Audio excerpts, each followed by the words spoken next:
O kokios dažniausios priežastys nevaisingumo yra apart endometriozės?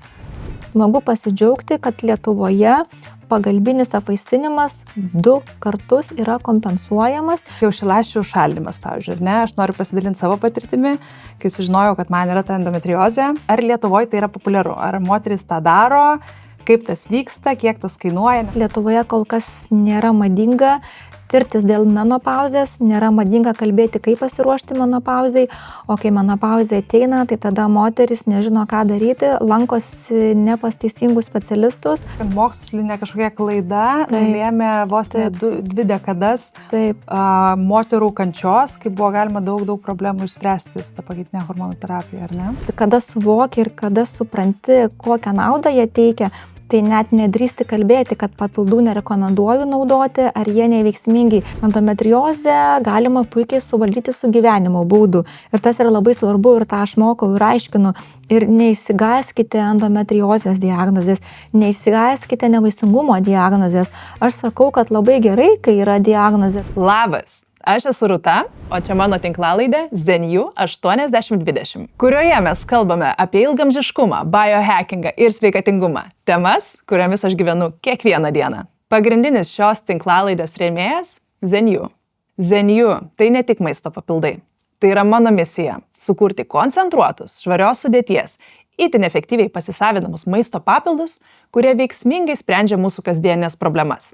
Energijos trūkumą, prastą miegą, silpną imunitetą, odos, plaukų, nagų problemas, hormonų disbalansą. Šis projektas gimė iš labai asmeninės patirties. Daugiau negu 10 metų auginant kosmetikos prekinį ženklą Manila supratau, kad perdegimas tikrai egzistuoja ir kad sveikatos nenusipirksiu už jokius pinigus. Gyvenimas privertė atsigręžti į save ir pradėti nuoširdžiai savimi rūpintis. Čia ir gimė idėja kurti Zenju. Aš tiesiog neradau papildų, kurie man pačiai būtų veiksmingi. Todėl pasinaudojant savo kaip medicinos gydytojos ir mitybos specialistės žiniomis, bei padedant kitiems Lietuvos mokslininkams, juos sukūriau. Mūsų tikslas – edukuoti. Ir būtent Zenju dėka turiu galimybę kalbinti šiuos nuostabius žmones, savo srities ekspertus ir visiškai nemokamai šviesti visuomenės sveikatingumo temomis bei dalintis turimomis žiniomis. Šiandien mūsų laidoje svečiuojasi Lina Mockevičienė. Gydytoja, akušerė ginekologė, medicinos mokslų daktarė, baigusi endokrinologijos doktorantūros studijas. Pagrindinės Linos domėjimosi sritys yra hormonai, nevaisingumas, menopauzė ir estetinė ginekologija. Taip pat Lina gilina žinias psichoterapijos kryptyje. Ji yra LSMU podiplominių studijų psichoterapijos, kognityvinės elgesio terapijos 3 kurso studentė. Pati Lina sako, kad labai myli savo darbą ir kurio net negali pavadinti darbu, kas yra nuostabu, nes tai yra jos hobis ir pašaukimas. Tai labas vakaras, Lina. Labas vakaras. Labai ačiū, kad šiandien pas mus atvažiavote iš Kauno į Vilnių, šitą šlapę ir snieguotą žiemą, kas Lietuvoje pakankamai retas fenomenas yra. Ir šiuo metu iš tikrųjų yra pakankamai vėlus vakaras, tai tikrai labai vertinu, kad radot laiko ir atvažiavot pašnekėti man ir tikiu viso moterim labai aktualiom temomis. Tai būtent ir tomis temomis jūs daugiausiai ir pati domitės, kaip suprantu, ar ne? Tai yra hormonai, menopauzė, nevaisingumas. Taip, šiuo metu tai yra mano meilė, mano domėjimosi sritis, tačiau istorija, kaip aš pradėjau gilinti savo žinias būtent šioje srityje, yra iš tikrųjų labai įdomi. Nes rezidentūros metais mes mokomės bendrosios ginekologijos, akušerijos ir hormonai tai nebuvo mano mylima sritis, kadangi labai klampi sritis, labai sunkiai suprantama ir aš sakiau, tikrai niekada nedirbsiu su hormonais, nes tai yra ne mano ir man tai yra neįdomu. Tačiau gavosi taip, kad baigusi ginekologijos rezidentūros studijas, aš norėjau toliau tęsti doktorantūros studijas ir mane pasikvietė mano mylima mentorė, profesorė Birutė Žilaitienė į endokrinologijos studijas, pasiūlė man temą, būtent kuri yra susijusi su ginekologija ir su endokrinologija, tai yra apie hormonus. Ir jinai man parodė, koks yra nuostabus hormonų pasaulis, jinai man atvėrė kelią į hormonų pasaulį ir po truputį aš pradėjau daugiau apie juos suprasti ir man labai pasidarė įdomu. Tai štai kaip aš atsidūriau visoje ginekologinėje, endokrinologinėje temoje ir hormonų srityje. Nu tikrai sudėtinga užduotis prisijaukinti hormonus, patikėk, atsimenu iš akušerijos ginekologijos ciklo. Nieko, aš ten nesupratau ir tada viską taip ir palikau ir po to jau galbūt sugrįžau prie moteriškų hormonų temos iš pačios savo patirties pusės, nes dar paliesime šitą temą tinklalaidės eigoje, bet pati turiu endometriozę ir nenori teko sugrįžti prie tos moteriškos sveikatos temos ir gerokai pasigilinti į ją. Iš tikrųjų, visas moters ciklas yra susijęs su hormonais ir su hormonų kaita ir tai yra neišvengiami dalykai. Žinoma, kuomet jau moterim ateina menopauzė, šiek tiek hormonų yra kitokie svyravimai, bet tai vis tiek yra susijęs su hormonais. Ir moteris turi, ta prasme, gerokai daugiau hormonų negu vyrai. Kaip sako, pas vyrus, ne tai, kad vienintelis testosteronas, bet iš tų tokių, kurie duoda įtaką kasdieniniam gyvenimui, tokių žodžių nuotaikai, energijai, tai yra testosteronas. O pas moteris... Iš tikrųjų, gal šiek tiek yra klaidinga nuomonė, kad vyram neveikia hormonai, nes jeigu moteris turi menopauzę, tai vyrai turi andropauzę, tik vyrams yra šiek tiek silpniau išreikšta, bet jinai lygiai taip pat pasireiškia ir yra atliekami ne tik testosterono tyrimai ir estrogeno, nes estrogeno ir testosterono turi tiek vyrai, tiek moteris, tik jų santykis yra skirtingas. Tai vyram pasireiškia andropauzė, nuotaikų kaita, nutukimų krūtų srityje dėl estrogeno, raumeninės masės mažėjimu, plikimu. Tai ne vien tik moteris ištinka hormonai, tik mes gal daugiau paliečiam moterišką temą. Bet ir vyrus vargina hormoniniai pokyčiai. Lygiai taip pat hormoniniai pokyčiai vyrams turi ir spermatogenezės įtaką lytinio gyvenimo kokybei, testosteronas, estrogenas. Tai turbūt reikėtų kalbėti apie abi pusės. Lygiai taip pat, jeigu perinant ir prie nevaisingumo temos, lygiai taip pat yra tiek vyrų problemų, tiek moterų problemų. Labai senai buvo tyriamos tik tai moteris nevaisingumo srityje ir buvo gydomos tik tai moteris, o kuo galiu pasidžiaugti, kad šiuo metu yra gydomos ir moteris, ir vyrai. Ir kodėl mes sakome, kad padaugėjo vyro nevaisingumo. Tai iš tikrųjų yra neteisybė, tiesiog padidėjo diagnostika ar pagerėjo. Vyrai pradėjo atlikti tyrimus, vyrai tyriami, tai automatiškai dėl to ar padaugėjo vyrų nevaisingumo. Atrado, kad yra priežastis. Taip. Nes tikrai visais laikais, senaisiais, visą laiką, jeigu nevaisingumas, tai praktiškai vos ne moters kaltė visą laiką taip būdavo. Moteris, pagrindė gydoma yra moteris, vyriškos srities gydymų ir tyrimų mažai. Iš tikrųjų, tų tyrimų tiek nebuvo. Mes dabar galime pasidžiaugti, kad yra be spermogramos atlikimo, kas yra pagrindinis vyrų tyrimas, ar ne, tai yra toksai mioxi tyrimas, kuris parodo antioksidantų pusiausvyrą, nes antioksidacinis stresas, jisai neigiamai veikia tiek vyrų, tiek moterų nevaisingumą ir jeigu mes randame, kad yra, tarkim, antioksidacinio streso pažaida, tai mes skiriam atitinkamai gydymą, ar ne? Ir kas iš tikrųjų yra labai įdomu, kad kartais tie vyrai, kurie nusprendžia, kad aš noriu pastoti, ar ne, noriu turėti, kad nori mano moteris pastoti ir kad norim turėti vaikučių, jie nusprendžia labai sveikai gyventi, meta rūkyti, meta alkoholį ir jiem labai padidėja oksidacinis stresas. Ir ką mes tada sakom, nedarykite tokių drastiškų pokyčių, nes tai veikia neigiamai. Taip pat yra vyrų spermatozoidų DNR fragmentacijos testas, vyram daromi hormoniniai tyrimai, žodžiu, yra vyrų diagnostika pakankamai plačiai dabar jau išvystyta. Kaip įdomu ir kaip iš tikrųjų gerai ir kiek nuima šiek tiek krūvio nuo moterų, ar ne? Nes turbūt labai dažna, kurie, jeigu sunkiai sekasi pastoti, nesiseka pastoti, kaltina moteris dažnai save, nes taip tiesiog... Nevaisingumo tema yra labai stipriai psichologiškai veikianti problema ir turbūt sunku įsivaizduoti, ant kiek gili šita problema yra, kol mes nesusidurėme. Nes tos moteris, kurios turi, tarkim, vieną vaikutį ir bando susilaukti antro vaikelio, tai šiek tiek psichologinis stresas yra mažesnis, bet tos moteris, kurios visai vaikučių neturi ir jos nori to nėštumo ir jos aplinkui girdi vien tik tai nėštumo temą, vien tik tai mato besilaukiančias mamytės, jiems labai psichologiškai veikia neigiamai ir net veikia santykius poros. Tarkim, tos poros, kurios dėl nevaisingumo gydosi, tai jos lankosi ir pas psichoterapeutus ir lanko psichoterapijas. Ir moteris įsivaizduoja, kad einant gatvėje jas mato žmonės, žino jų problemą, jos nori slėptis. Ir tas klausimas, visuomenėje, tarp giminių, turbūt tarp šeimos narių, kada pora susitokia ir kada bus vaikelis. Tai apie tai ir kalbama, kad gal nereikėtų klausti, nes jūs nežinote, ant kiek ta moteris patiria psichologinio streso, besilaukdama to vaikelio, beieškodama kelio susilaukti to vaikelio. Tai labai didelė psichologinė problema. Tikrai labai gražus pastebėjimas ir priminimas jo, palikite ramybėj tas moteris ir aš pati iš tikrųjų sulaukiu tokių klausimų, bet aš tokia gal šiek tiek atsparesnė, tai nepriemu asmeniškai labai, bet taip, tai yra spaudimas toksai ir kartais kyla klausimai, kas čia su manim, gal kažkas gerai, kad nenoriu, neturiu, nežinau, taip šiuo metu yra taip. Labai skamba empatiškai, labai man patinka jūsų požiūris iš tikrųjų, kad taip žiūrite, nes jo, šitos temos sudėtingos ir jautrios. Domiesi ilgamžiškumu, biohackingu, sveikata, bet dar nesi užsiprenumeravęs mūsų naujienlaiškio?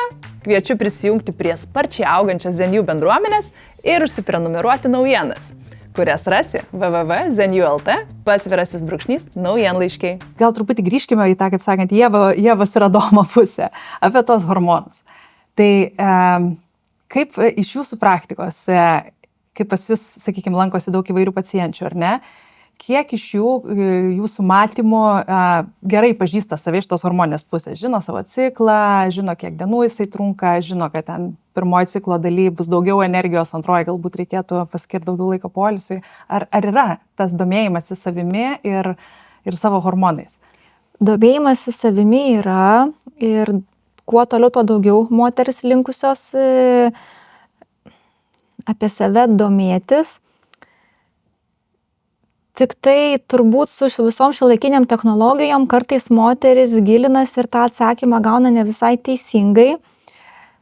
Kas man šiuo metu apsunkina darbą, tai yra dirbtinis intelektas.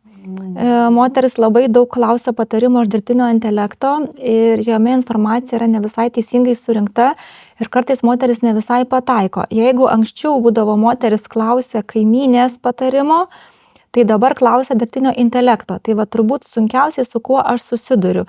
Bet šiaip moteris linkusios tikrai domėtis apie save, bet supratimas apie menstruacinį ciklą išlieka kol kas miglotas. Smagu, kad moteris domisi, kad jau moteris ateina pasidariusios hormoninius tyrimus, bet kas yra neteisinga, kad moteris hormoninius tyrimus darosi neteisingomis ciklo dienomis ir tada gaunasi, kad pinigai yra išmesti veltui, nes tyrimai, kaip ir visas moters ciklas, yra daromi cikliškai tam tikromis mėnesio dienomis. Visas moters ciklas yra suskirstytas į 3 fazes. Aš kalbu apie reprodukcinio amžiaus moteris, tai yra tos, kurios turi mėnesinės iki menopauzės. Moters ciklas yra iki ovuliacijos, tai yra folikulinė fazė, kada viskas gaminasi, kada po truputį didėja estrogenas, kada moterim ir energijos didėja, ar ne. Tada tai yra ovuliacinė fazė, vaisingos dienos, kai jau maksimaliai padidėja hormonai. Na ir ta 3 ciklo fazė, tai yra liuteininė fazė, kada yra produkuojamas progesteronas, kada jau moteris jaučia pokyčius tokius kaip kūno patinimai, skysčio kaupimai, energijos toka, ką suvalgysiu, tas eis į organizmą ar ne, miego gali būti, nuotaikos, sako, aš irzli. Tai pagal visą šitą cikliškumą ir yra daromi hormoniniai tyrimai. Ir moteris vėlgi ne visiškai teisingai suvokia savo menstruacinį ciklą, kalbant apie tą mintį noriu pasakyti, kad jeigu mėnesinė svyruoja kelias dienas, tai nereiškia, kad jūsų ciklas yra nereguliarus. Menstruacinis ciklas gali svyruoti nuo 7 dienų net iki 10 ir tai yra apibrėžiama kaip norma, nes jis neturi būti kaip laikrodukas. Žinoma, kita tema, jeigu visą gyvenimą buvo jis kaip laikrodukas ir jau pasikeitė, tada mes ieškome priežasčių, kodėl. Bet jis, jeigu yra svyruojantis 5-7 dienų bėgyje, tai yra visiškai normalu, menstruacinis ciklas yra normalus ir reguliarus. Jau mes virš 35 dienų, tada skaičiuojama, kad menstruacinis ciklas yra nereguliarus ir ieškoma priežasčių, kodėl. Tai atsakant į klausimą, ar moterys domisi taip, ar visiškai teisingai suvokia savo menstruacinį ciklą, tai tikrai ne. Nes vėlgi yra tokių dalykų, kurie yra net tai parašyta kaip vadovėlyje.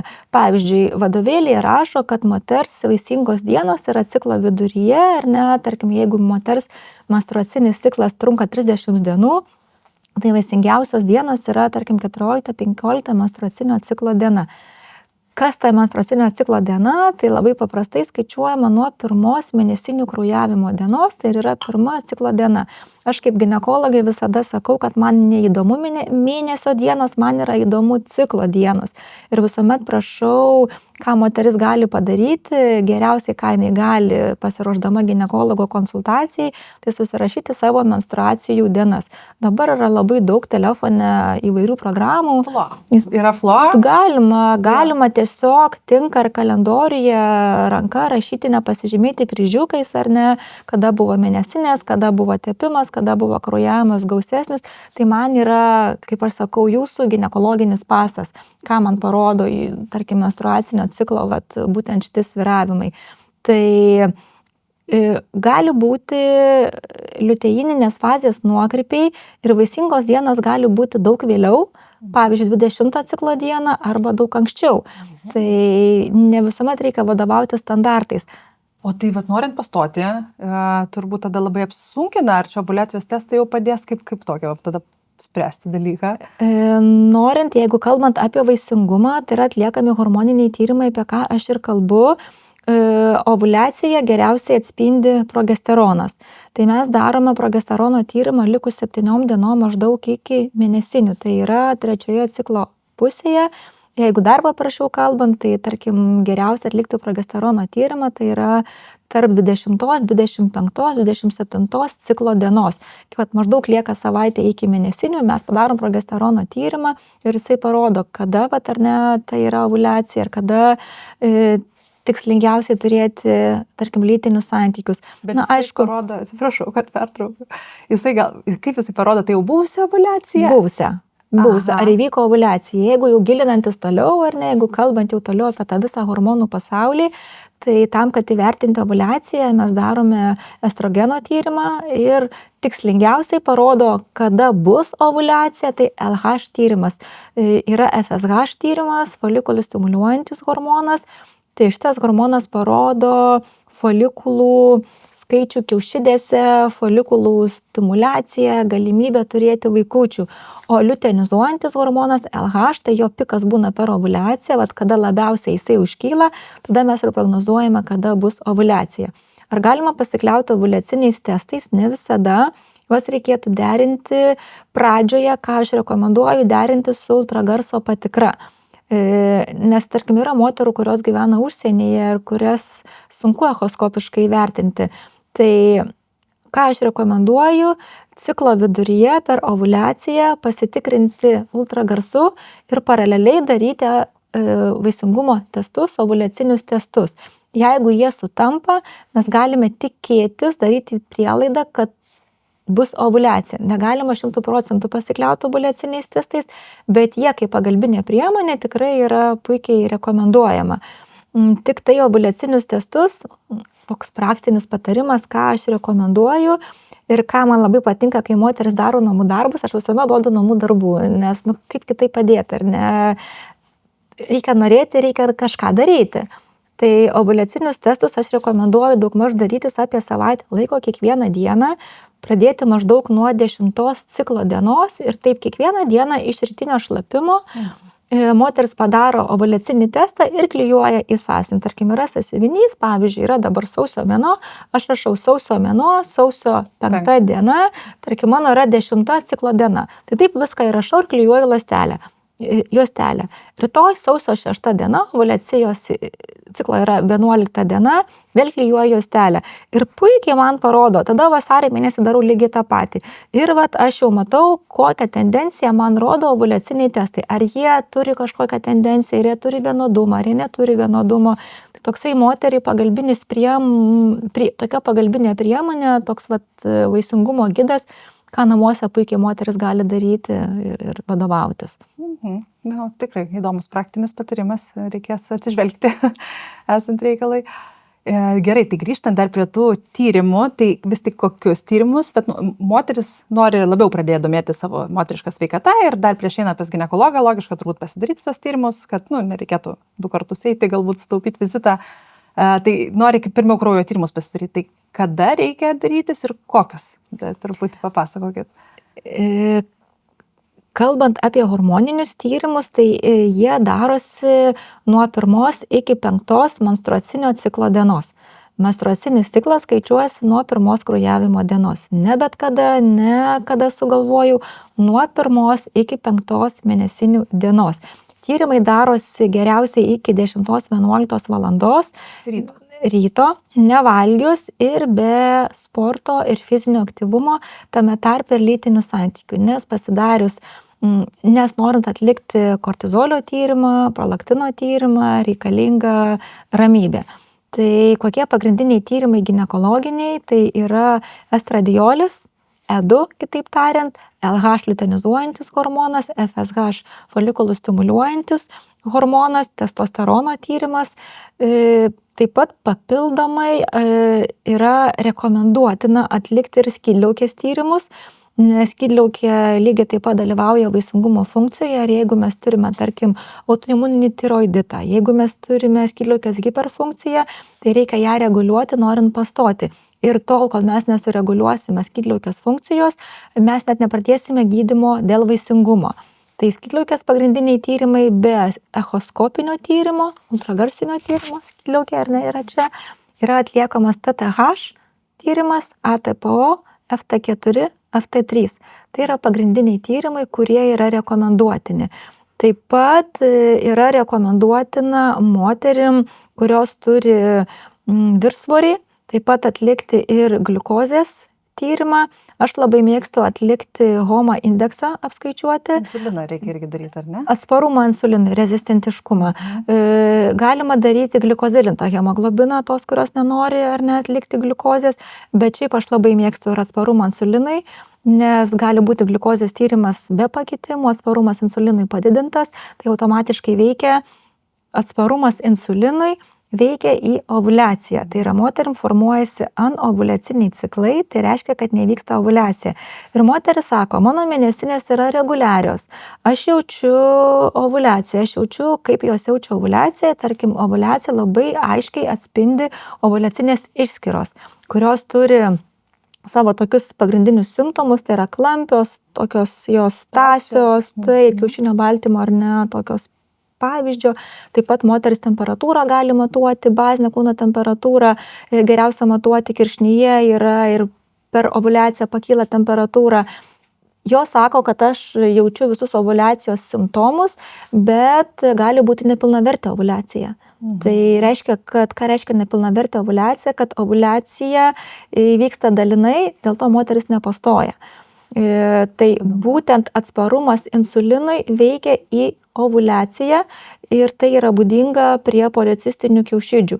Policistiniam kiaušidėm yra būdinga padidėjęs atsparumas insulinui ir būtent tai mes ir vertiname. Taip pat labai svarbu nepamiršti ir mikroelementų tyrimų, kurie irgi yra baziniai tyrimai ir tarkim nekalbant apie visą krūvą mikroelementų, bet kas yra rekomenduotina ar kas jau traukta į gaires, tai būtina yra pasitikrinti geležies atsargas. Ir neužtenka vien tik tai bendro kraujo tyrimo, kuriame yra hemoglobino koncentracija, tačiau anemijų yra įvairios priežasties, ar ne, ir aš labai prašau pasidaryti feritino tyrimą, tai yra geležies atsargos.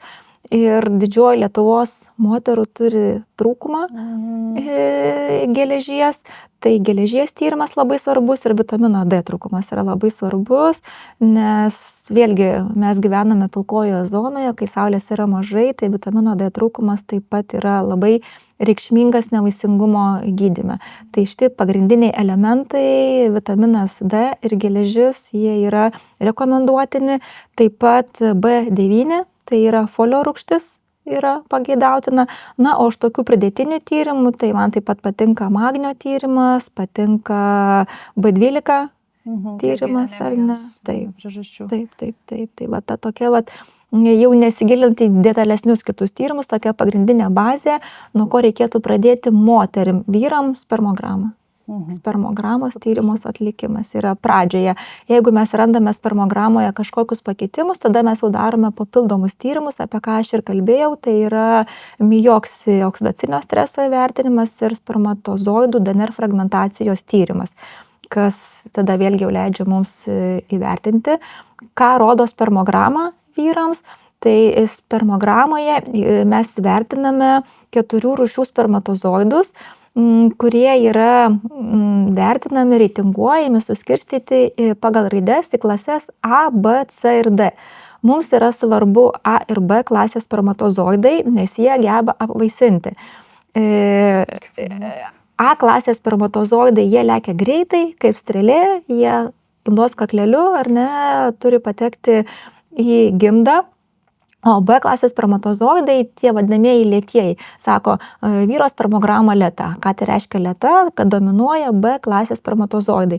Jie lėtai, vingiuotai nukeliauja, kaip sako, norint, kad pavyktų susilaukti mergaitės, ar ne, tai apvaisina tie lėtieji spermatozoidai. Tai aišku nėra įrodyta, bet žodžiu, jie lėtai keliauja į gimdą. C klasės spermatozoidai, jie kaip švytuoklė, švytuoja ir jie nesugeba apvaisinti, o D klasės tiesiog stovi kaip taškas vietoje ir jie irgi nesugeba apvaisinti.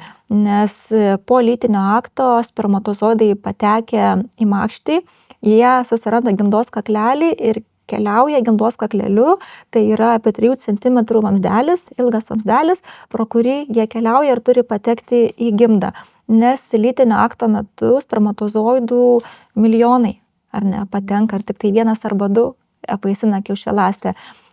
Kodėl? Todėl, kad natūraliai pagal gamtos sutvarkymą yra taip padaryta, kad moters gimdos kaklelyje yra daug tirštų gleivių, klampių gleivių, kurios veikia spermicidiškai, tai yra žudo spermatozoidus, kad jų nepatektų ir jau ten tik tie stipriausiai patenka ir jeigu spermogramų yra pakitimų, tiesiog jie nepatenka, tai vat ieškom priežasčių. Oho, o nuo ko priklauso, kiek bus čia genetiškai užprogramuota, ar čia gali būti įtaka, nežinau, į pirtį nuėjo?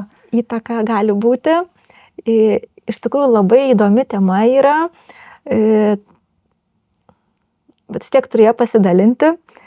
Tie vyrai, kurie myli sporto sales, kurie kilnoja didžiulius svorius, kurie gal naudoja aminorūgštis, ar ne, žodžiu, tie vyrai, kurie turi hiperdidelę raumeninę masę, tikrai didžioji dalis jų turi pakitimų su spermograma.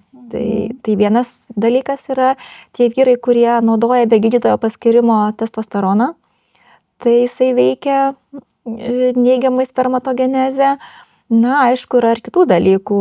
Yra, tarkim, tokios patologijos kaip varikocelė. Tai yra vyrų sėklidėse, kapšeliuose susiformuoja kraujagyslių patologija ir ten, kur vyksta spermatogenezė, veikia neigiamai varikocelės, jos yra operuojamos varikocelės ir veikia į spermatogenezę. Taip pat gali būti įvairūs ir imuniniai pakitimai, ar ne, vyrai gaunantis biologinės terapijas dėl įvairių priežasčių. Taip pat vaikystėje persirgtos ligos, tokios kaip vadinamoji liaudiškai kiaulytė, turi įtakos.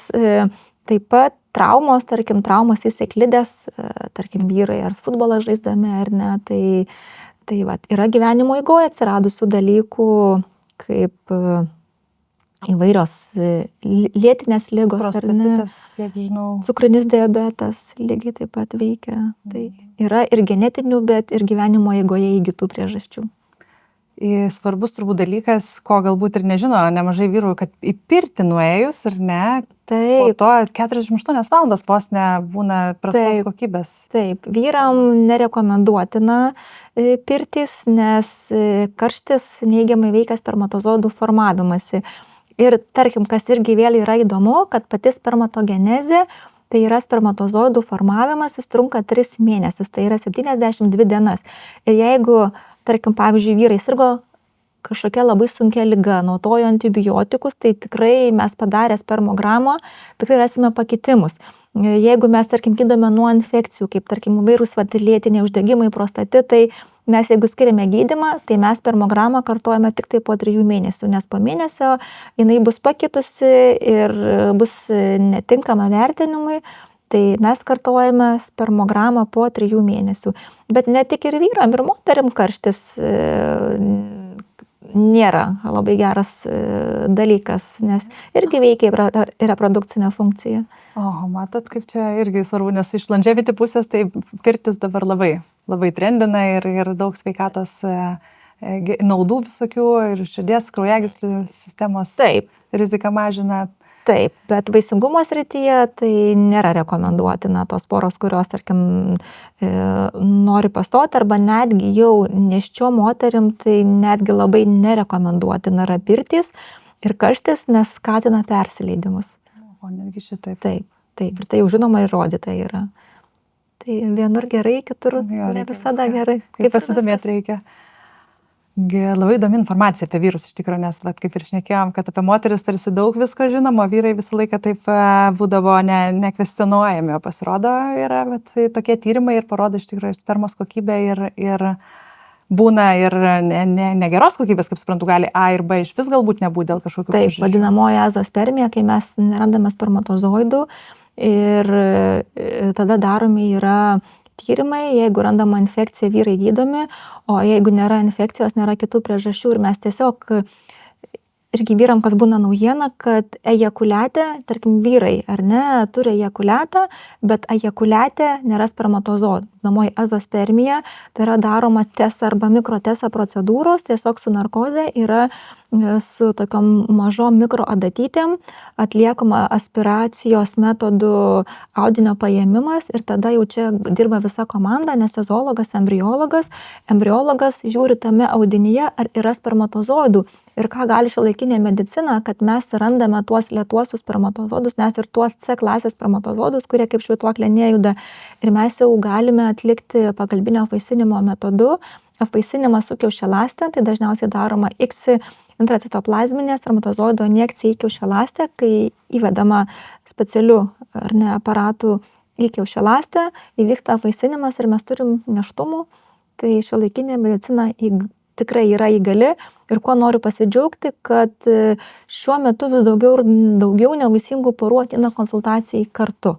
Poros ateina dviese, mes taip pasėdim lygiai taip pat savo darbe patogiuose krėsluose, kalbam, ieškom priežasčių, nes man svarbu yra sužinoti ne tik tyrimus, bet man svarbu yra sužinoti ir žmonių gyvenimo būdą, nes šiuolaikinis pasaulis yra skubantis, bėgantis ir poros gyvena dažnai skirtingose miestuose, skraido ant vaisingų dienų arba važiuoja, tarkim, vienas gyvena Marijampolėje, kitas gyvena Vilniuje, mes netgi deriname, ar ne, kada jiems turėti lytinius santykius pagal jų galimybę susitikti.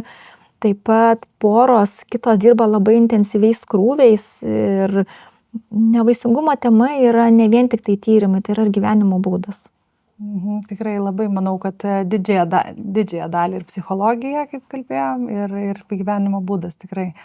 Nes psichologija, poros išvažiuoja į užsienį, pailsėti, grįžta su teigiamu nėštumo testu.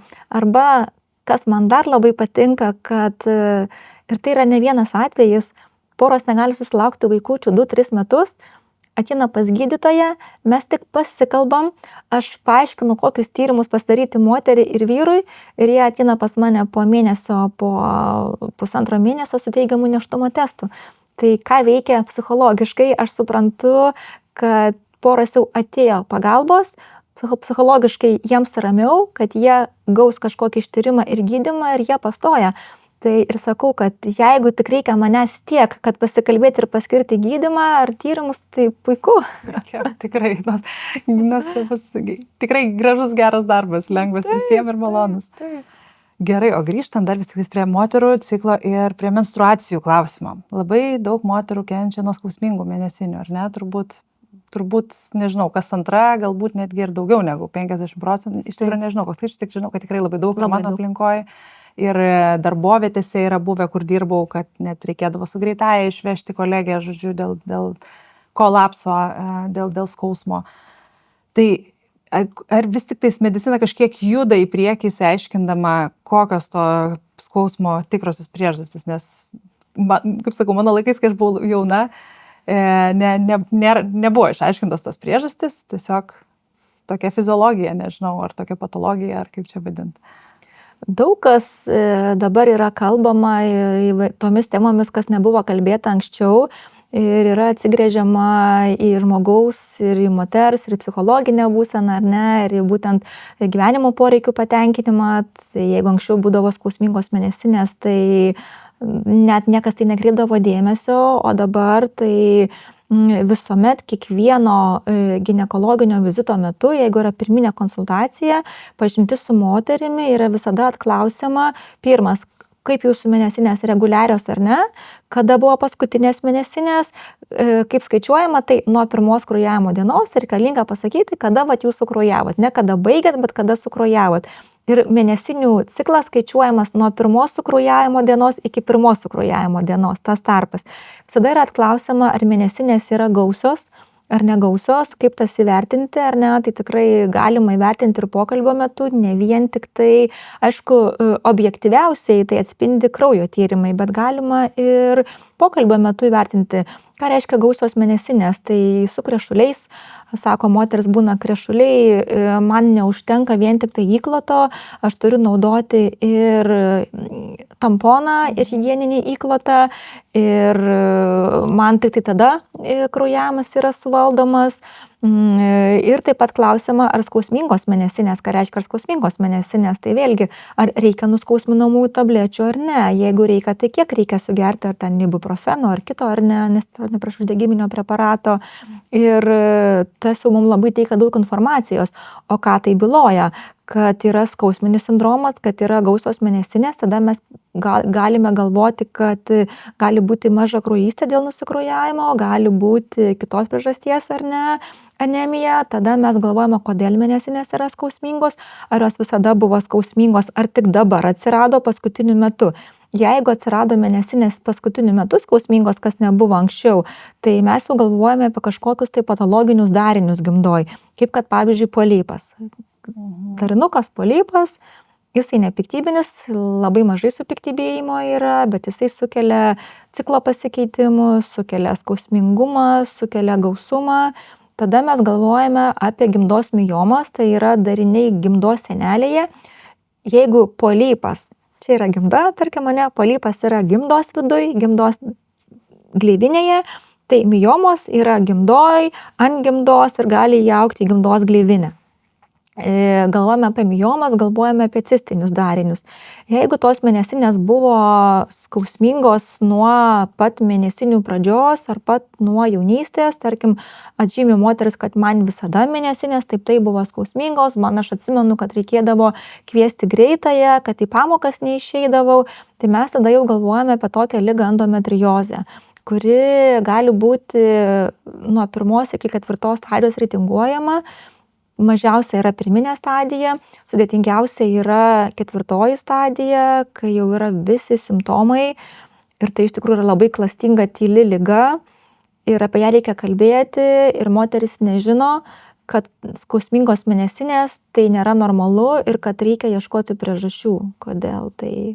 Taip, tai vat labai gražiai ir perinam iš tikrųjų į vieną tokią turbūt ir esminę temą šio mūsų pokalbio, ką labai noriu aptarti, tai endometriozė, nes statistiškai atseit, nežinau, kiek domėjausi, nuo 10 iki 40% vos ne visuomenės moterų gali turėti šitą ligą. Aš pati ją turiu.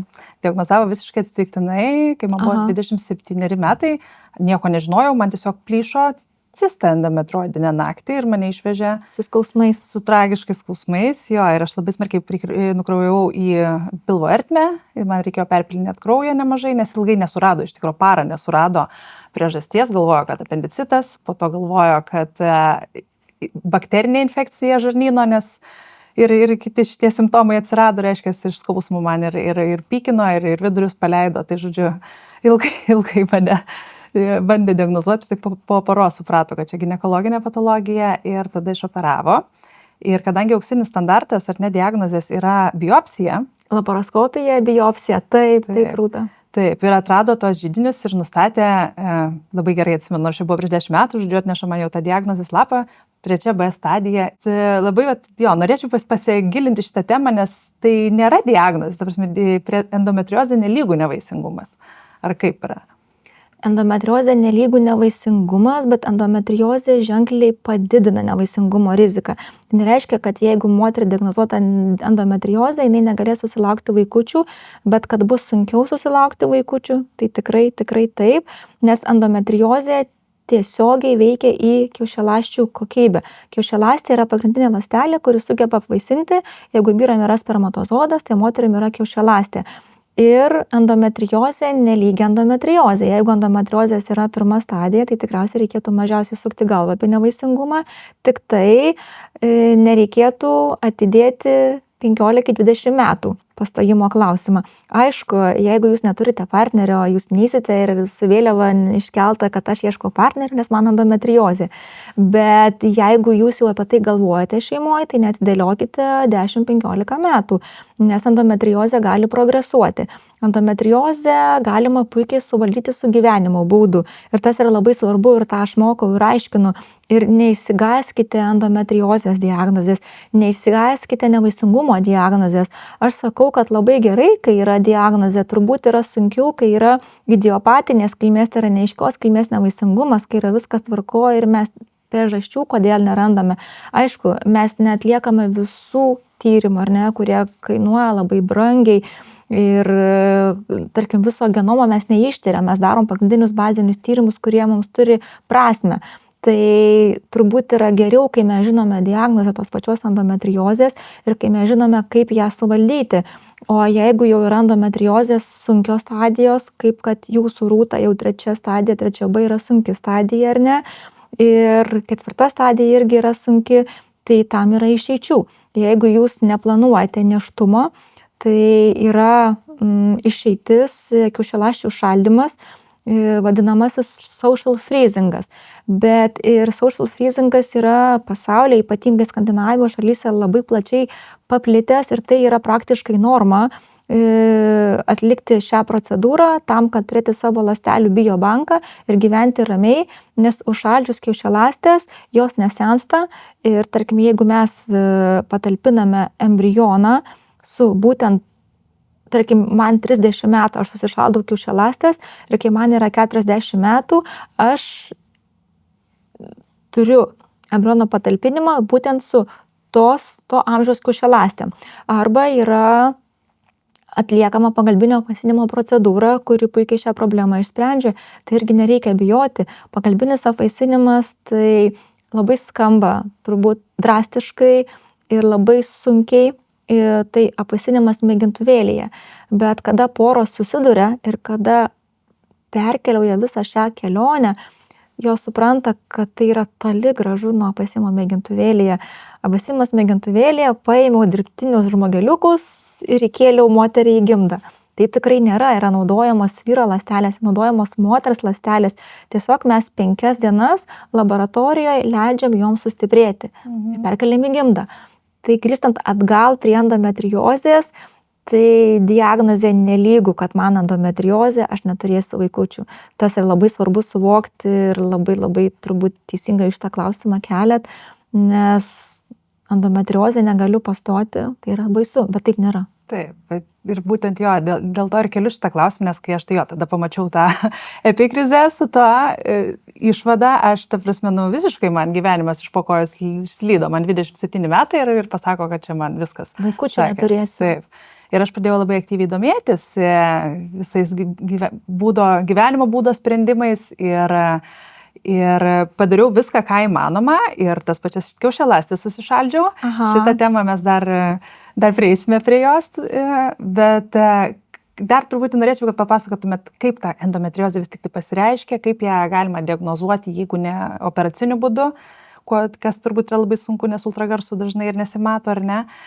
Ir apie gyvenimo būdo pokyčius, kuriuos moteris tada privalo daryti, tai yra reiškia mažinti uždegimą organizme, rinktis priešuždegiminę mitybą, rūpintis kiaušidžių oksigenacija, yra tam tikri papildai, kad galimas hormonais gydymas, tarp kitko, kuris man netiko, aš porą mėnesių bandžiau hormoninį gydymą ir aš tiesiog labai prastai, jau stogas važiavo man nuo jo, tai nusprendžiau, kad nenoriu aš jo ir iš kitos pusės kažkaip visa šita situacija mane, kaip sakant, privertė pastoviai tikrintis tą moterišką sveikatą, ar ne? Vieną kartą 1,5 metų aš einu pas ginekologą, darausi tyrimus, darausi kiaušidžių rezervą, darausi visus ultragarsus ir visi tie gydytojai žiūri, sako, neįsivaizduoju, kur čia gali būti endometriozė, puikiai viskas atrodo, puikios kiaušidės, žodžiu, viskas ciklas puikus, skausmų nėra, manau, kad esu geras pavyzdys ir viskas turėtų būti gerai ir ta diagnozė, nevaisingumas tikrai gali žmogų labai išgąsdinti ir priversti, nežinau, nuliūsti ir nebekovoti, nebesidomėti. Tai labai, labai atsargiai reikia su šituo, reikia daug apie tai kalbėti, kad viskas gali būti gerai. Ne visos moteris, kuriuom diagnozuota endometriozė, nori pastoti, ar ne? Tai irgi reikia priimti kaip faktą, bet ar endometriozę reikia gydyti, tai reikia ją gydyti. Ir gydymo būdai, aišku, skiriasi nuo ligos sunkumo, nuo ligos stadijos. Kalbant apie diagnostiką, tai taip, auksinis standartas, toksai išsireiškimas yra, endometriozės diagnozė yra laparoskopija. Tai tokia yra diagnostinė procedūra su narkoze. Tai nesudėtinga procedūra, kuomet maža kamerytė einama į pilvo ertmę ir yra apžiūrima, kaip atrodo iš vidaus. Endometriozė yra būdinga rudos tamsios dėmelės ant gimdos ribų, už gimdos ribų ir jos gali plisti, jos gali būti ant šlapimo takų, gali būti mažajame dubenyje, ant žarnyno. Iš vienos moters gavau klausimą, ar gali endometriozė plisti į smegenis. Tai endometriozė negali plisti į smegenis. Man atrodo, nebent išskirtinų atvejų, nes viena iš etologijos, žodžiu, kaip galvoja, kad neatsiranda, tai dar kažkaip, kad motina perduoda ir netgi randa embrioninėse ląstelėse endometriozę. Taip, kraujo keliu. Tai skaitosi, kad tai yra paveldimumas, ar ne? Kad jeigu, tarkim, mama sirgo endometriozę, tai labai didelė rizika, kad ir mergaitė persiduos, nes klausiama, ar jums skausmingos mėnesinės, ar mamai skausmingos mėnesinės, tai tas tikrai taip, bet kad išplistų į smegenis, tai čia yra kazuistiniai atvejai, ar ne, pavieniai atvejai, šiaip jinai lokalizuojasi iki diafragmos pagrinde, mažam dubenyje, tai jos yra lokalizacija pagrindinė. Ir kuo daugiau jinai yra išplitusi, tai tuo daugiau yra simptomų. Jeigu jinai, tarkim, tik tai lokalizuojasi vietiškoje kiaušidėje arba gimdoje, simptomai bus mažesni. Jeigu simptomai išplinta, tai labai dažnai turi atvejų, kai moteris kreipiasi su lėtiniais pilvo skausmais ir nerandama priežasčių, kodėl. Joms skauda pilvą, raižo ar nėra priežasčių. Tada daroma kompiuterinė tomograma, daroma MRT, tai yra magnetinis rezonansas, kurie yra tikslesni tyrimai ir nuleidžia labiau diagnozuoti endometriozę. Na, jau toks auksinis standartas tai yra laparoskopija. Ir kokie simptomai leidžia mums įtarti endometriozę.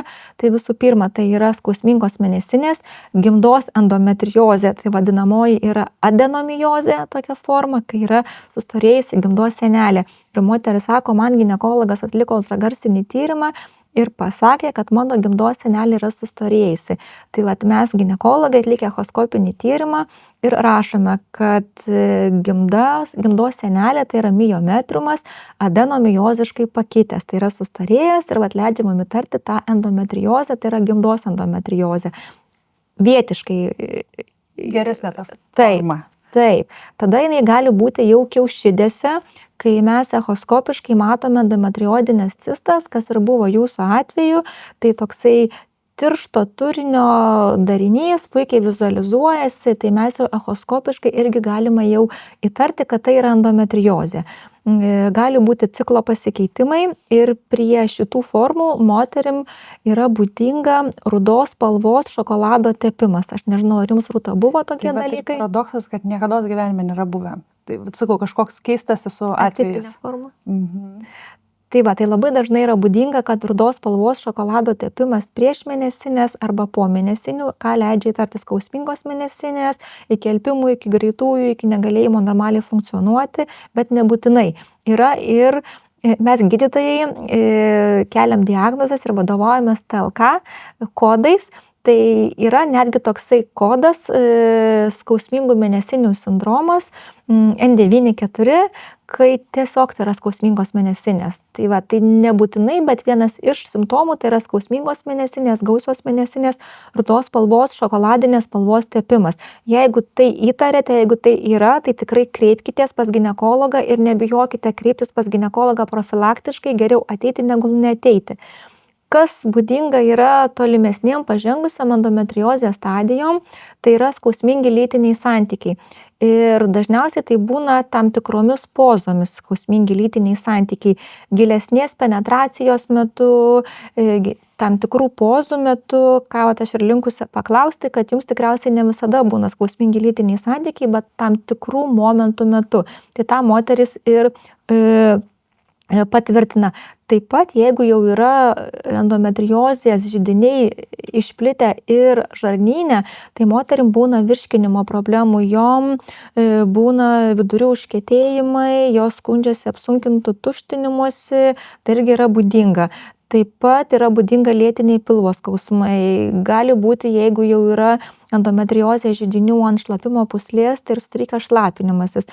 Tai tada jau iš tikrųjų reikėtų daryti laparoskopiją, diagnostinę procedūrą ir tuo pačiu gydomąją procedūrą, nes endometriozės židiniai laparoskopijos metu yra prideginami, yra koaguliuojami, kas ir jums buvo atlikta, pašalinta židiniai ir gyvenimo kokybė ženkliai pagerėja, bet jeigu jūs nekontroliuosite, tai vėl gali sugrįžti.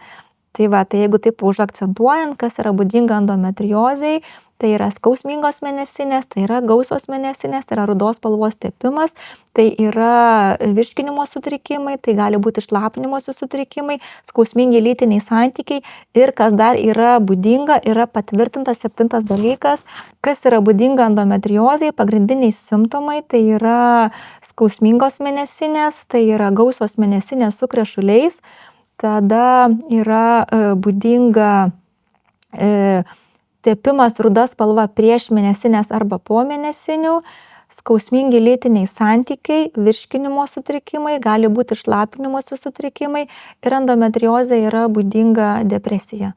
Depresinės mintys, depresinės nuotaikos, labai dažnai moteris sergančios endometriozė yra linkusios į depresiją. Tai tas yra įdomu. Ir dar jūs manęs klausėte, kaip valdyti endometriozę, ar ne?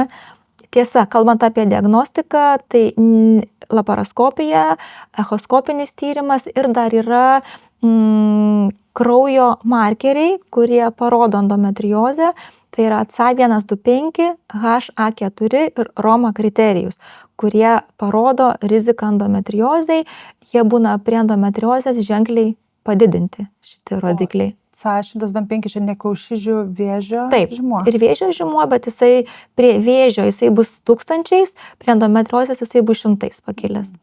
Supratau, gerai. O kaip endometriozę valdyti, tai yra gyvenimo būdas. Tai pirmas dalykas, tai yra streso valdymas, kad ir kaip bebūtų sunku gyventi be streso bėgančioje, lekiančioje visuomeniai, bet priemonių kaip tą daryti yra. Ir kaip aš sakau, nesivadovaukite visuomenės principais, atraskite tai, kas jums yra malonu, nes tai, ką sako visuomenė, bet jums nepriimtina, jūs ilgai to nepadarysite, o endometriozė tai yra viso gyvenimo liga, reikia visą gyvenimą su ja susidraugauti ir valdyti ją, ar ne, tikrai puikiai galima. Tai kas puikiai tinka endometriozės valdymui, tai viskas, kas nekelia streso. Tai pavyzdžiui, baseinas, vandens terapija puikiai tinka, joga, kažkokios lengvos procedūros, netinka tos procedūros, tie pratimai fiziniai, kurie kelia stresą, ar ne? Tai turbūt labiau rinkčiausi kardio pratimus negu jėgos pratimus endometriozei, kas priešingai rekomenduotina menopauzei. Tai paskui labai svarbu yra oksidacinio streso valdymas, ar ne? Visi papildai, kurie mažina oksidacinį stresą. Geležies korekcija, ta prasme feritiną, pastoviai prižiūrėti, ar ne? Kad oksidacija būtų pakankama. Taip, nes geležis jinai yra svarbi, hemoglobinas, ar ne? Ką jisai daro, tai eritrocitai perneša deguonį. Ir jeigu mes turime trūkumą, tai mūsų sulėtėja deguonies pernešimas į ląsteles, tada sumažėja audinių metabolizmas, hipooksigenacinė reakcija ir gaunasi uždegiminiai procesai. Taip pat antiuždegiminė mityba, kas yra labai svarbu, ar ne, moteris klausia, kas yra antiuždegiminė mityba.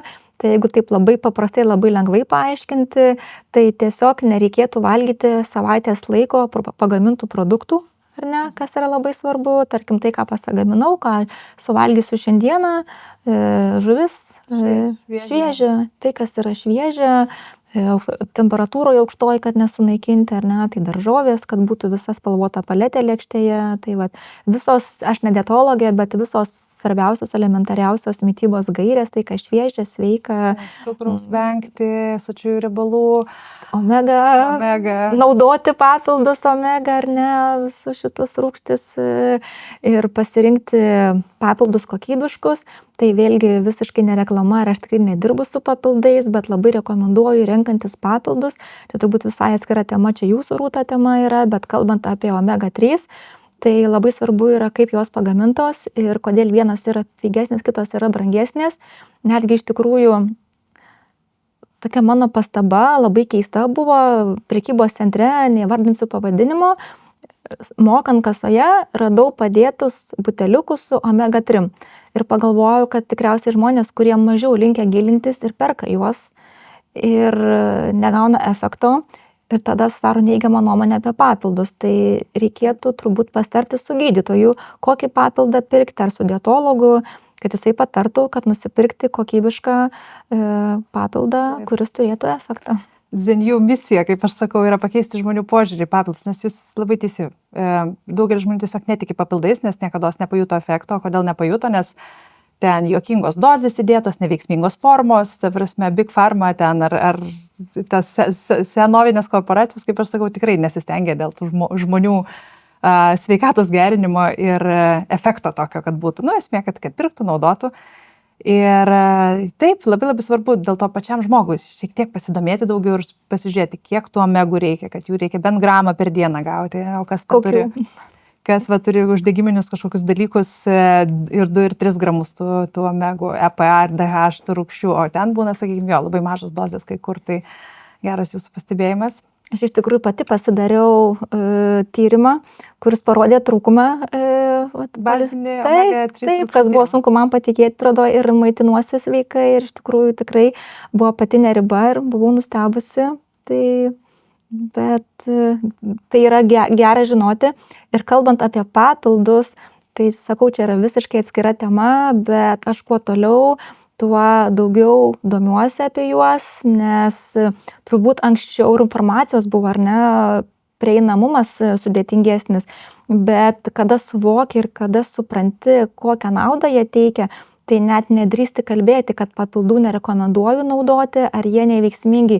Jie yra mūsų ilgaamžiškumo, jie yra mūsų sveikatos pagrindinis dalykas ir mes tiek nesunaudojame produktų, kiek yra papilduose, tik tai reikia atsirinkti, ką naudoti ir kokius papildus naudoti, bet ar jie galinga jėga yra, tai tikrai taip, ar aš jais tikiu tikrai taip, ar aš rekomenduoju tikrai taip, ypatingai menopauzės liečiant temą, tai yra vienas iš bazinių dalykų papildai, atstatymas organizmo to, ko trūksta ir tos moteris, kurios naudoja taisyklingai papildus ir nereikia tikėtis, kad panaudojus savaitę laiko mes pajusime efektą, kaip kad su cheminiais preparatais, sintetiniais, bet naudojant ilgą laiką tai yra tikrai ženklus sveikatos pokyčiai. Taip, labai visiškai jums pritariu nuoširdžiai. Pristatau jums Zenju inovaciją. NADS kompleksą su cinku ir selenu. NADS yra cisteino šaltinis, iš kurio organizmas gamina glutationą, dažnai vadinamą master antioksidantų, itin svarbių ląstelių apsaugai nuo oksidacinio streso. Glutationas ypač reikšmingas kepenims, kurios yra pagrindinis organizmo detoksikacijos procesų centras. Formulę papildo cinkas ir selenas. Jie prisideda prie normalios imuninės sistemos veiklos ir ląstelių apsaugos nuo oksidacijos. Tai švari ir tikslinga kasdienė kapsulė tiems, kurie nori stipresnio apsauginio skydo. Vienos pakuotės užteks net 2 mėnesiam. Atraskite Zenju Premium Omega 3 iš laukinių ančiuvių. Papildas praturtintas vitaminais D3, K2 ir E, kurie veikia sinergistiškai. Vienoje kapsulėje yra net 550 mg EPR ir DHR kartu sudėjus, kurios padeda palaikyti normalią smegenų funkciją, regėjimą, širdies veiklą ir mažina organizmo uždegiminį foną. Vitaminas D3 prisideda prie imuniteto, raumenų ir kaulų būklės, o vitaminas K2 užtikrina, kad kalcis kauptųsi kauluose ir dantyse. Sudėtyje esantis vitaminas E padeda apsaugoti ląsteles nuo oksidacinės pažaidos. O su nuolaidos kodu ZENIU8020 dar ir papildomą nuolaidą gausite. Ir kad jau palėtėm perimenopauzės ir menopauzės temą, iš tikrųjų irgi dabar labai džiaugiuosi, kad Lietuvoje vyksta tokia tarsi sveikatos revoliucija šitą temą paskutinius keletą metų. Kuo toliau, tuo daugiau kalbama apie tai, moteris kažkaip gal ir mažiau pradeda gėdytis, pasakoti ir savo simptomus, ar ne, nes senais laikais taigi visiškai tenais viskas likdavo moteryje už jos kambaryje, ta prasme, jinai tenais niekam nieko nepasakodavo apie naktinius prakaitavimus, apie ten tas emocinius pokyčius ir taip toliau. Ir dabar atviriau tą visuomenę šneka ir priema ir tas yra labai labai džiugu. Bet dar pasakysiu, vis tiek trūksta šiek tiek toks edukacijos, ypač paskatinti moteris per menopauzės laikotarpį eiti pas gydytoją ir daryti kažkokius prevencinius žingsnius, nes galima daug simptomų ir prevenciškai, kaip sakant, pakoreguoti ir visą laiką yra tas tikrai geras sprendimo būdas pakaitinė hormonų terapija, kuri ilgus metus buvo demonizuojama dėl netikslių, ar kaip čia palaukiai vardinti, neteisingų tyrimų, ar neteisingai interpretuotų tyrimų dėl krūtinės vėžio atsiradimo galimybės. Ar jūs gal geriau papasakokit? Menopauzės tema tik tai keletą metų yra kvestionuojama, ar ne, Lietuvoje apie tai drąsiau kalbama, nes turbūt prieš 10 metį Lietuvoje buvo 2 temos tabu, tai yra sudėtinės kontraceptinės tabletės, kas nebuvo galima kalbėti ir skirti, ar ne, nes irgi tai sukelia onkologinius procesus, ir pakaitinė hormonų terapija. Džiaugiuosi, kad apie tai kalbama, džiaugiuosi, kad paneigiami mitai, nes mitai yra suformuoti neteisingai. Žinoma, mes dabar turime daugiau ir galimybių. Mes Lietuvoje turime galimybę dirbti su bioidentiškais hormonais. Tai ką tai reiškia, bioidentical hormones, ar ne, kalbant, jeigu pagal anglų terminologiją, tai reiškia, kad tie hormonai yra identiški hormonams, kurie yra gaminami jūsų organizme. Tai kada atsirado Lietuvos rinkoje šitie preparatai, mes galime jau ir kalbėti lengviau apie pakaitinę hormonų terapiją.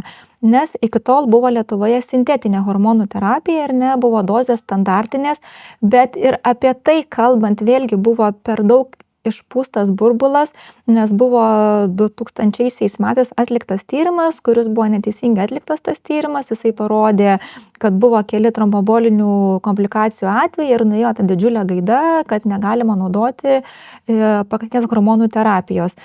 Paskui buvo tyrimas iš naujo atliktas, buvo studija iš naujo vertinta ir gauti visai kiti rezultatai, bet jau kaip ir nebebuvo kaip paneigti pirminius rezultatus ir taip ir viskas pasiliko. Taip sakant, mokslinė kažkokia klaida lėmė vos 2 dekadas moterų kančios, kai buvo galima daug problemų išspręsti su ta pakaitinė hormonų terapija, ar ne? Tik tai, ką įgalina bioidentiškų hormonų terapija, jinai įgalina individualizuotai paskirti dozes moterims, nes mes atlikę hormoninius tyrimus, tik tai tada galime ją paskirti, kuri būtent ir leidžia reguliuoti estrogeno, progesterono santykį. Kartais yra skiriamas testosteronas. Lietuvoje mes kol kas neturime prosterono, tai yra antinksčių skiriamo hormono, bet tikiu, kad atsiras ir Lietuvoje. Ir tik tai atlikę tyrimus mes galime moterims skirti reikiamą dozę. Dėl to šita terapija yra puikiai toleruojama, jinai neturi praktiškai jokių komplikacijų. Kartais moteris skundžiasi krūtų jautrumu dėl estrogeno, bet kada paaiškini, kad tai praeis per keletą mėnesių, tai šitus simptomus moteris puikiai toleruoja ir šitą terapiją galima naudoti, kad ir visą gyvenimą. Ją galima pradėti naudoti irgi bet kada. Jeigu sintetinių hormonų terapija turi tam tikras siauresnės indikacijas ar ne, platesnės kontraindikacijas, tai bioidentiškų hormonų terapija mus įgalina visiškai moteris atstatyti greitai, per netgi kelias dienas moteris atsistoja ant kojų, grįžta į savo gyvenimą ir vėl gali produktyviai gyventi, nes moterys, ką teigia, aš iš tikrųjų paskutiniai metai labai daug dirbu su menopauzės tema ir būtent tai yra apie hormonų pasaulį ar ne, ir mano turbūt dvi yra tokios pagrindinės rytis, tai yra nevaisingumo tema, kada moterim padedu pastoti ir tada jau menopauzė padedu susigyventi su menopauze, su visais simptomais, nes moterys nežino ir nesitikė, kas yra ta menopauzė ir ant kiek tai yra rimta problema ir jinai kaip smogia, tai jinai smogia su visų trenksmu. Ir pas mus Lietuvoje kol kas nėra madinga tirtis dėl menopauzės, nėra madinga kalbėti, kaip pasiruošti menopauzei, o kai menopauzė ateina, tai tada moteris nežino, ką daryti, lankosi ne pas teisingus specialistus, lankosi pas psichologus, pas psichiatrus, nes labai didžiulės nuotaikų kaitos, pas kardiologus dėl širdies permušimų, pas šeimos gydytojus dėl bendros energijos stokos, dėl bendros blogos savijautos, jos tiesiog nemiega, jos verkia, jos savęs neatpažįsta, jos nežino, kaip gauti savo pagalbos. Tai jeigu mes pradėtume kviesti moteris pasitikrinti dėl perimenopauzės, menopauzės, kaip jai tinkamai pasiruošti, tai tikrai būtų daug paprasčiau.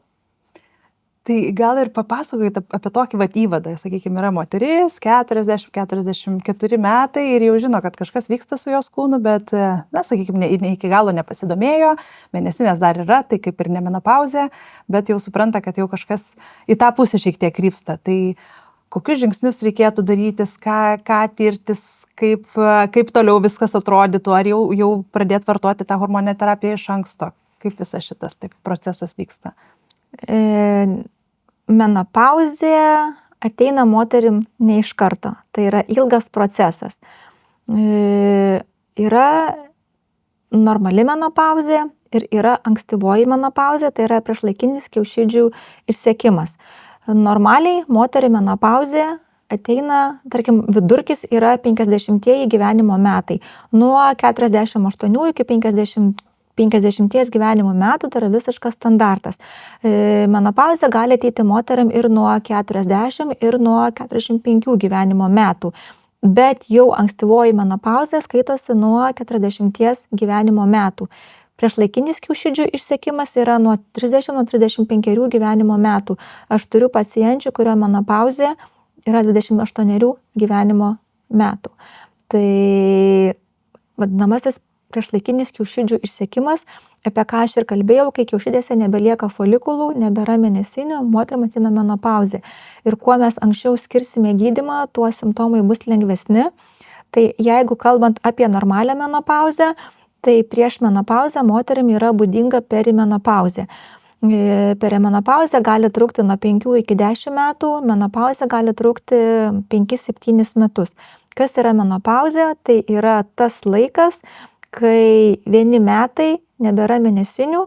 Aš girdėjau labai gražų apibūdinimą ir iš lietuvių ginekologės, ir iš užsienio ginekologės, kas man labai patiko, kad menopauzė tai yra viena diena gyvenime, kai jau sueina metai, kai nėra mėnesinių. Tai tokia labai kažkaip graži taip, tema. Tai bet iki tol, kas yra būdinga moterim, tai dėl hormonų pasikeitimo atsiranda pokyčiai organizme. Pas moterį, pasistengsiu kalbėti labai paprastai, moterim svarbiausia yra 2 hormonai, tai yra estrogenas, estradiolis, EDU ir progesteronas. Ne vien tik tai estrogenas atsakingas už moters menopauzės atėjimo pradžią, taip pat yra svarbus progesteronas. Labiausiai pradžioje keičiasi progesteronas, jo svyravimai atsiranda ir tik po to atsiranda estrogeno svyravimai. Su progesterono pokyčiais moterim atsiranda miego sutrikimai, nuotaikos sutrikimai. Jos nesupranta, kas darosi, bet kažkas yra ne taip. Aš kitokia, man yra kažkas ne taip.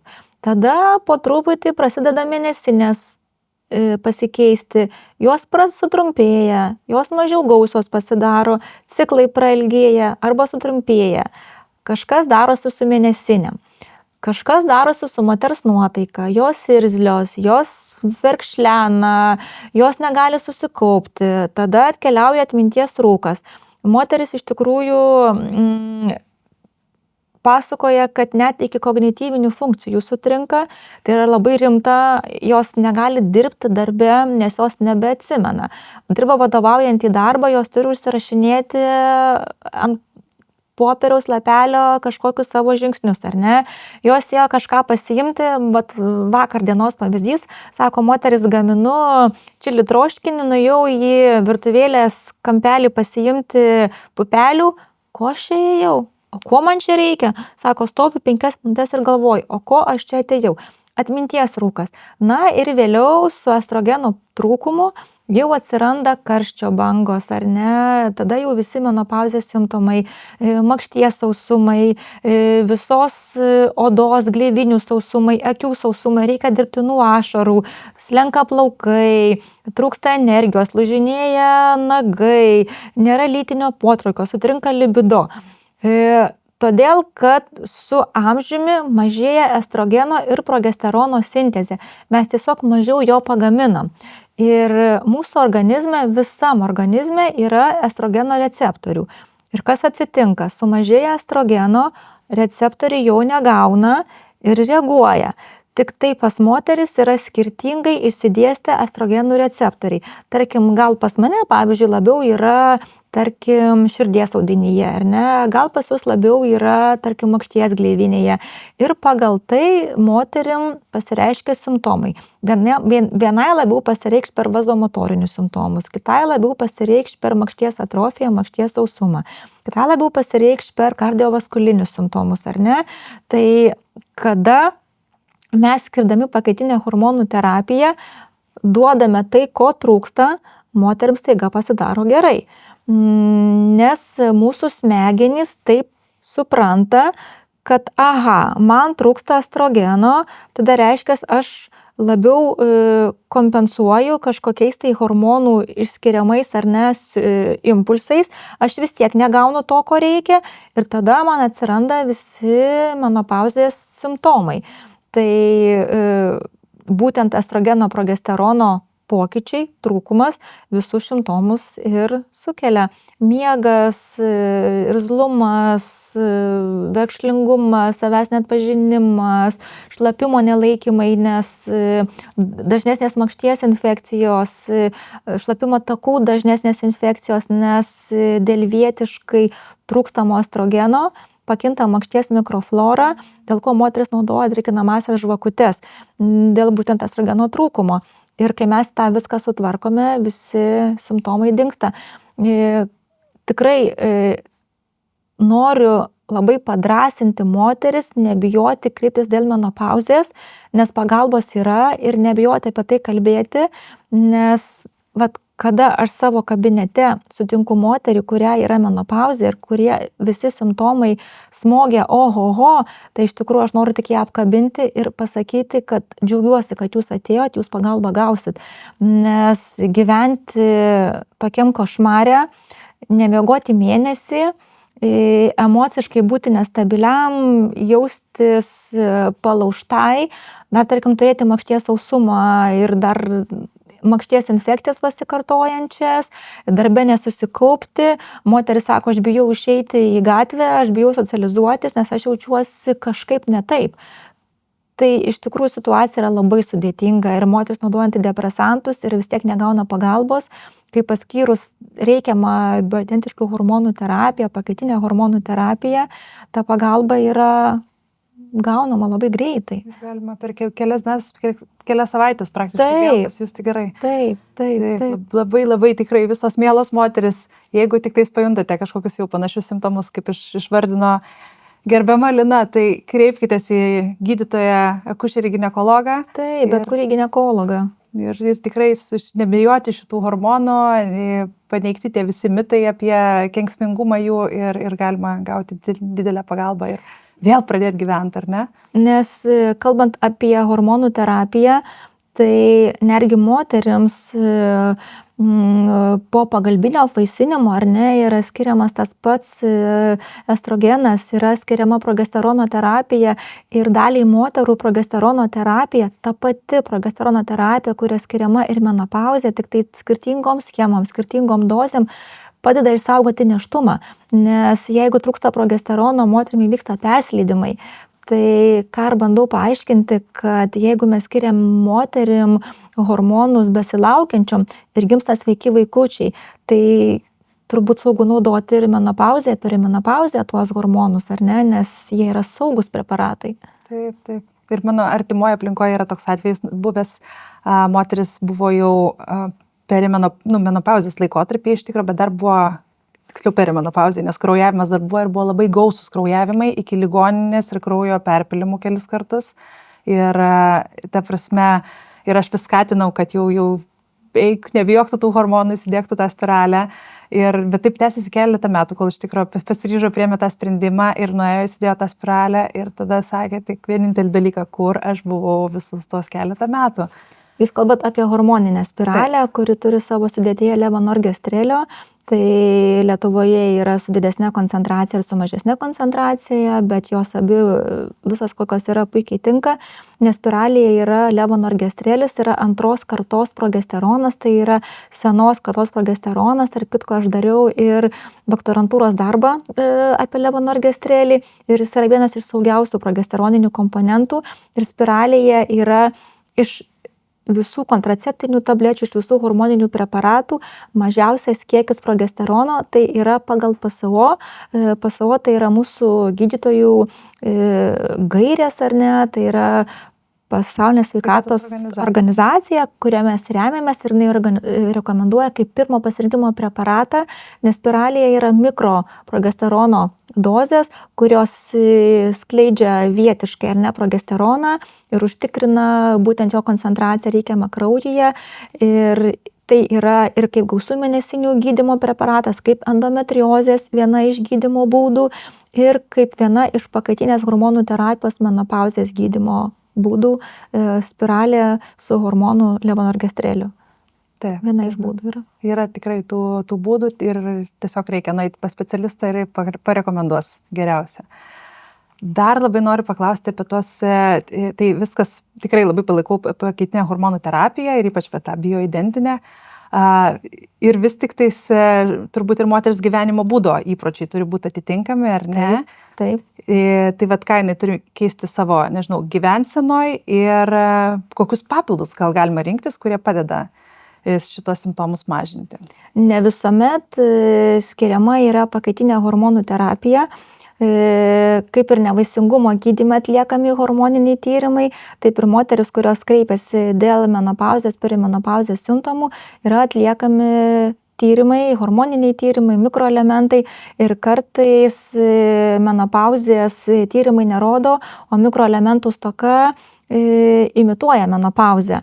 Tai vitamino D trūkumas, apie ką mes ir kalbėjome, jeigu yra vitamino D ženklus trūkumas, moteris prakaituoja, vargina karščio bangos, jos atsikelia naktį šlapios ir galvoja, kad tai yra menopauzė, o sureguliavusi vitamino D stoką, karščio bangos tiesiog išnyksta.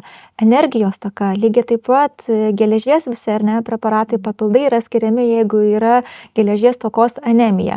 Toliau, kalbant apie miegą, jos prastai miega. Jeigu yra B9 folio rūgšties, jeigu yra B12 trūkumas ar ne, tai moteris jaučiasi nerimastingos, jos prasčiau miega.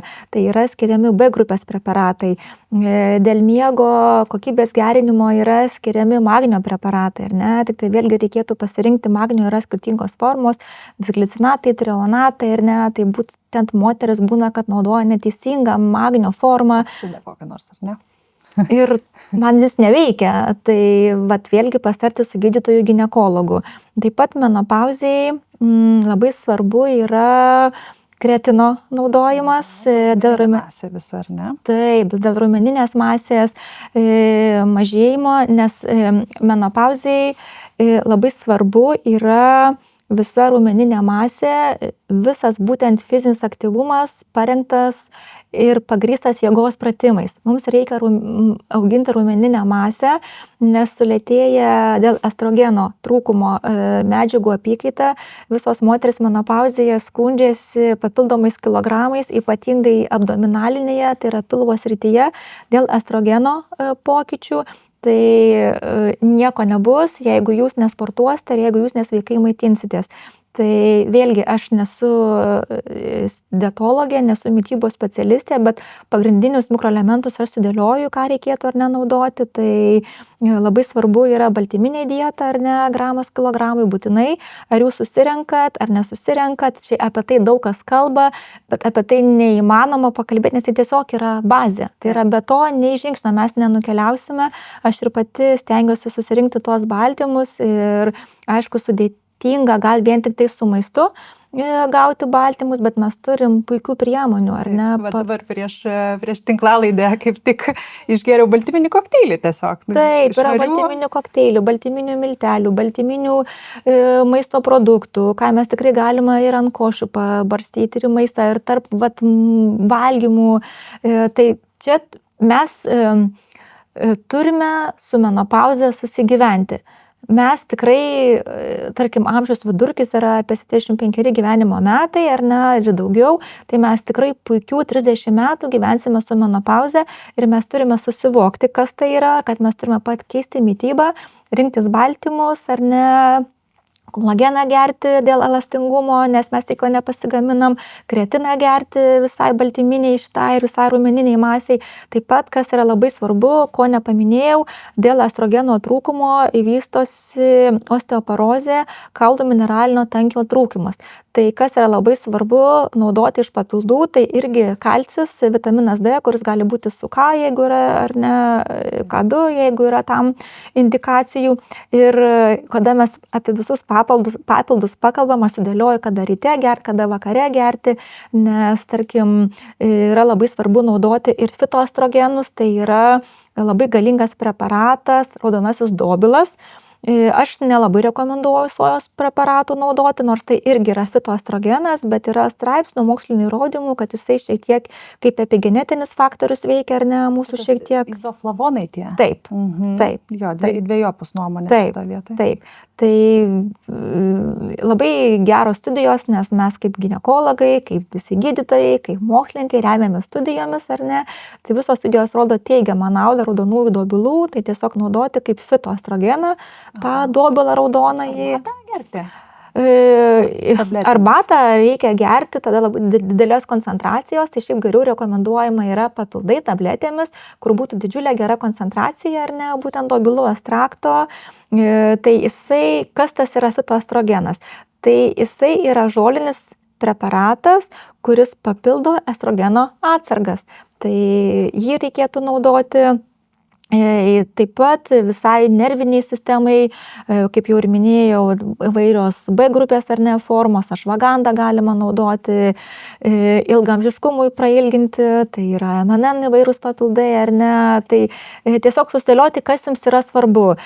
Lytiniai funkcijai gerinti, tai galima maka šaknį naudoti ar ne, kuri yra įrodyta, žanšenį galima naudoti, vyram yra tokia žolė tribulus terestis, kuris irgi gerina reakciją.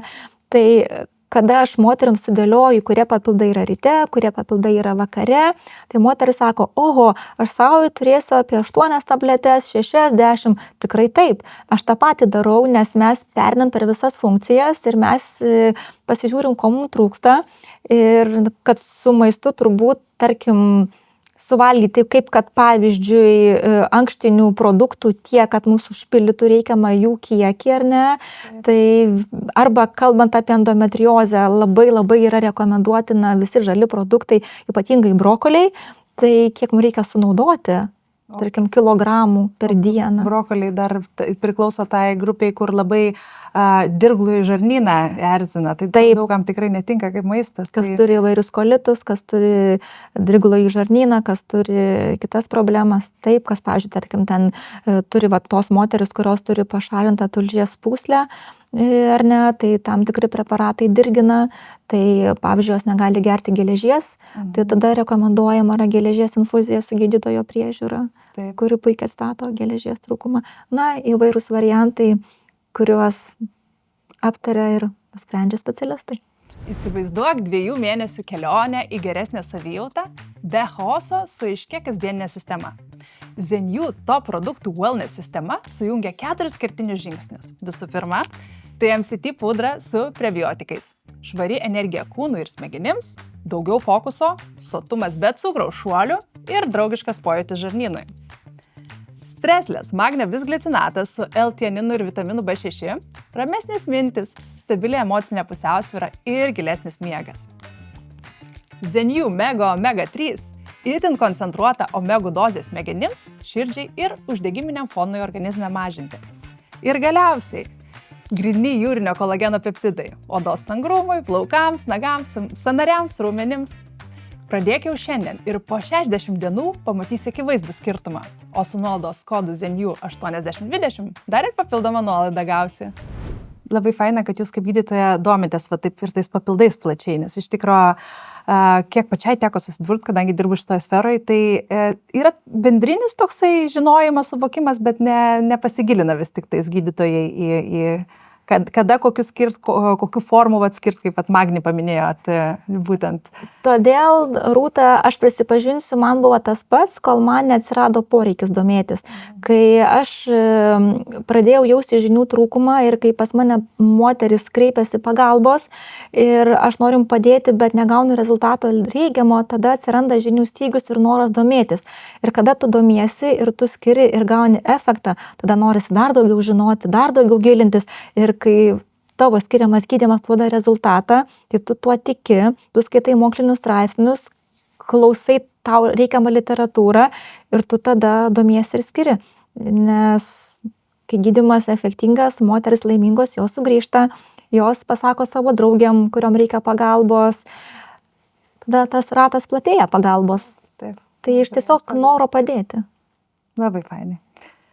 Ir palieskime dar vieną tą, jau kaip ir buvom palietusios tą temą, bet dar grįžkime prie jos pabaigai mūsų pokalbio. Tai būtent nevaisingumas ir, nežinau, prevencija ar kažkaip gydymo būdai, net nežinau, kaip įvardinti iš tikrųjų šitos dalykus. Kiaušialąsčių šaldymas, pavyzdžiui, ar ne? Aš noriu pasidalinti savo patirtimi, kai sužinojau, kad man yra ta endometriozė, šaldžiau kiaušialąstes. Ir man tai taip iš tikrųjų atpalaidavo ir nuramino ir netgi po šiai dienai, žinant, kad aš turiu tą ir sudėtingesnę greičiausiai pastojimo riziką ir šiaip, sakykime, gal dar nesu priėmus sprendimo dėl palikonių turėjimo, tas dalykas mane labai labai nuramino, kad aš turiu dabar galimybę, kiaušialąsčių banke yra tenais tos mano kiaušialąstės ir atėjus laiko aš galėsiu jas panaudoti. Tai kaip dabar, ar Lietuvoje tai yra populiaru, ar moteris tą daro, kaip tas vyksta, kiek tas kainuoja, nesakau, aš dariausi užsienyje, truputį kitaip tenais viskas buvo, tai nelabai galiu pasidalinti turbūt. Kaip Lietuvoje, kokia čia tvarka pas mus? Lietuvoje tas yra daroma ir kuo toliau, tuo plačiau tas daroma, moteris domisi ir ateina. Lietuvoje tas yra nekompensuojama, mes neturim kompensuojamų paslaugų tiek valstybinėse, tiek nevalstybinėse įstaigose. Ir kiaušialąsčių šaldymas, vadinamasis social freezingas. Tai ar aš jį rekomenduoju, ar kokia mano jo nuomonė, ypatingai moterim, kurios turi onkologijos diagnozę, tai jom yra labai didelė galimybė išsaugoti vaisingumo funkciją, ateityje turėti vaikučių. Jeigu moteris, tarkim, ar neturi vaikučių ir yra diagnozuojama kažkokia onkologinė liga, ir jeigu tai leidžia laiko bėgyje, jeigu tai nėra agresyvi onkologinė liga, atlikti kiaušialąsčių šaldymą. Ką tai reiškia kiaušialąsčių šaldymas? Kiaušialąsčių šaldymas tai reiškia, kad tai nėra taip, kad aš atėjau, labą dieną, rytoj kiaušialąstes šaldau, ar ne?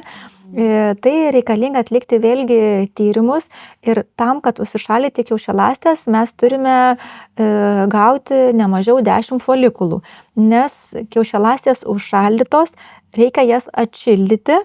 Ir iš atšildytų kiaušialąsčių kokybiškos atšyla apie 70%. Tai jeigu mes užšaldom 10 kiaušialąsčių, iš jų atšyla apie 7. Tai dar ne viskas. Tam, kad būtų nėštumas, pastojimas, reikalingas spermatozoidas, ar ne? Tai ar partnerio spermatozoidai, taip pat yra galimybė su donoriniam ar ne ląstelėm spermatozoidais tą atlikti. Mes turime tas kiaušialąstes sujungti su spermatozoidais ir gautą embrioną patalpinti į gimdą. Apie 30% vėl apvaisintų embrionų neišsivysto iki reikiamos stadijos, tai jau iš 10 turėjom 7, dabar mes turim apie 4-3 embrionus, ar ne? Tai vat kam reikalinga daugiau turėti tų kiaušialąsčių. Pas moterį natūraliai vieno ciklo metu susiformuoja 1-2 folikulai.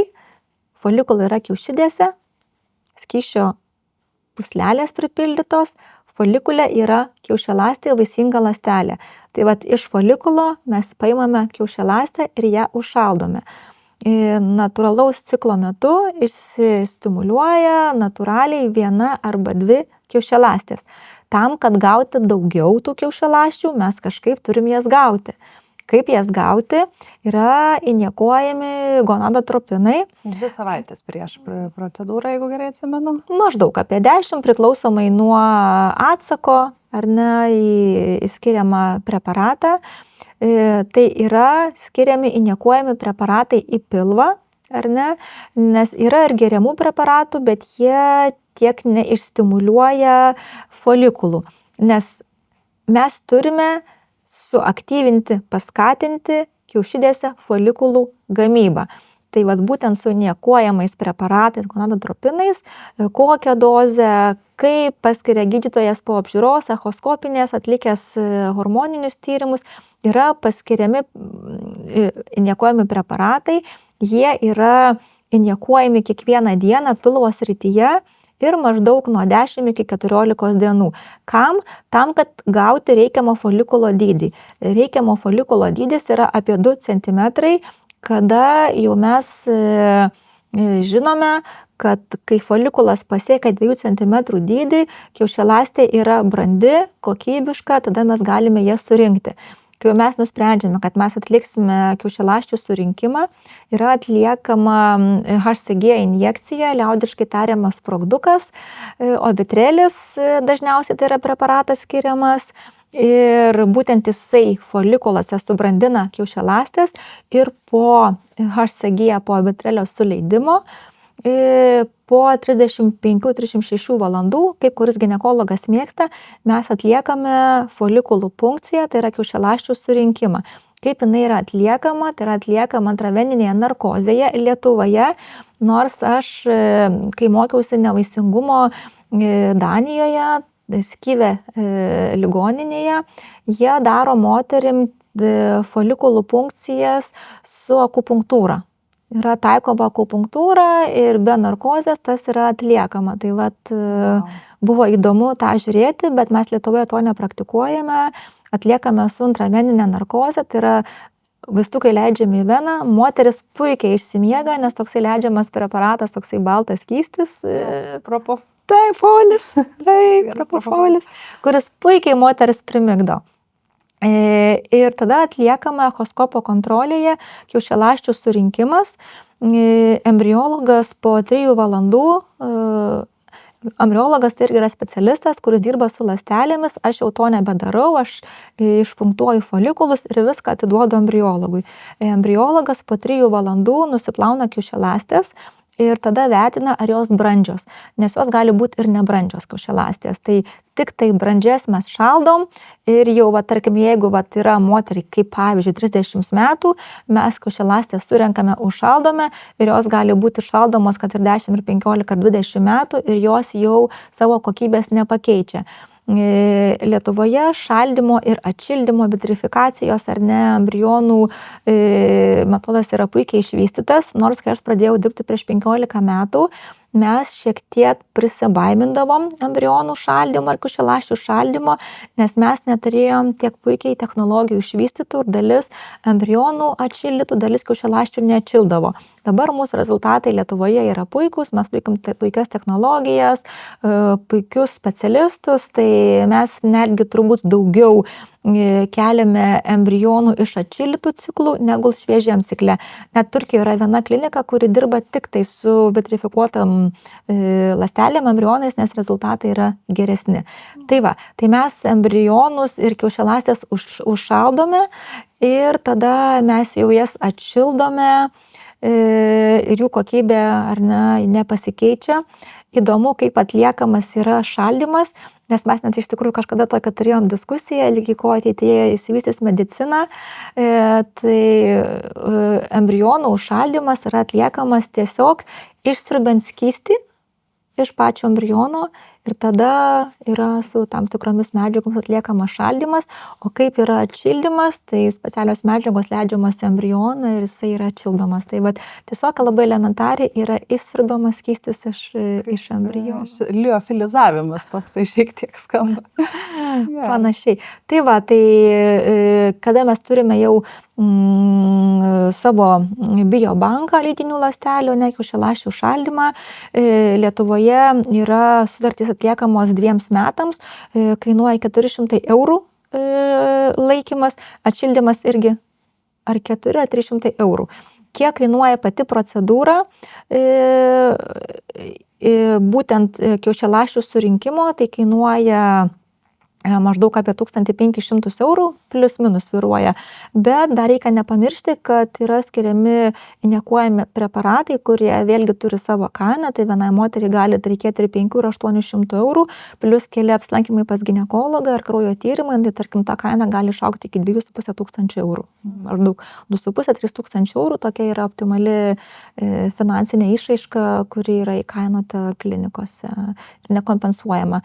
Bet tas įgalina moterim, tarkim, tos, kurios neturi partnerio, kurios, tarkim, dabar daro karjerą, ar ne, kurios negali planuoti nėštumo, kurios turi, tarkim, tam tikras patologijas kaip endometriozė ar kaip policistinės kiaušidės, jos tiesiog gali gyventi ramiai, nes nors ir jų biologinis amžius bus vyresnis, bet nevaisingumo srityje yra labai svarbu embriono kokybė. Kodėl vyresnės moterys, kad ir, tarkim, 45 metų, kada mes turime donorinę kiaušialąstę, nes yra dalis moterų, kurios tiesiog neturi savo kiaušialąsčių, jos yra nekokybiškos, tada mes renkam donorinės kiaušialąstės, tai yra galimybė moterim pasirinkti iš kitos moters donorės kiaušialąstės.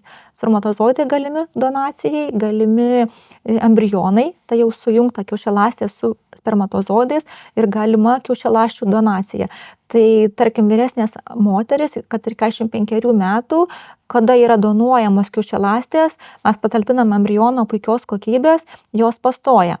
Kalbant apie embrionus, irgi moteris tą terminą yra girdėję ir žino, kad kokybiški ir nekokybiški embrionai, ką tai reiškia. Tai nėra visiškai taip, tiesiog embriologas pagal ląstelių sandarą, ląstelių vystymąsi vertina nuo 4 iki vienetuko plus raidelės AB.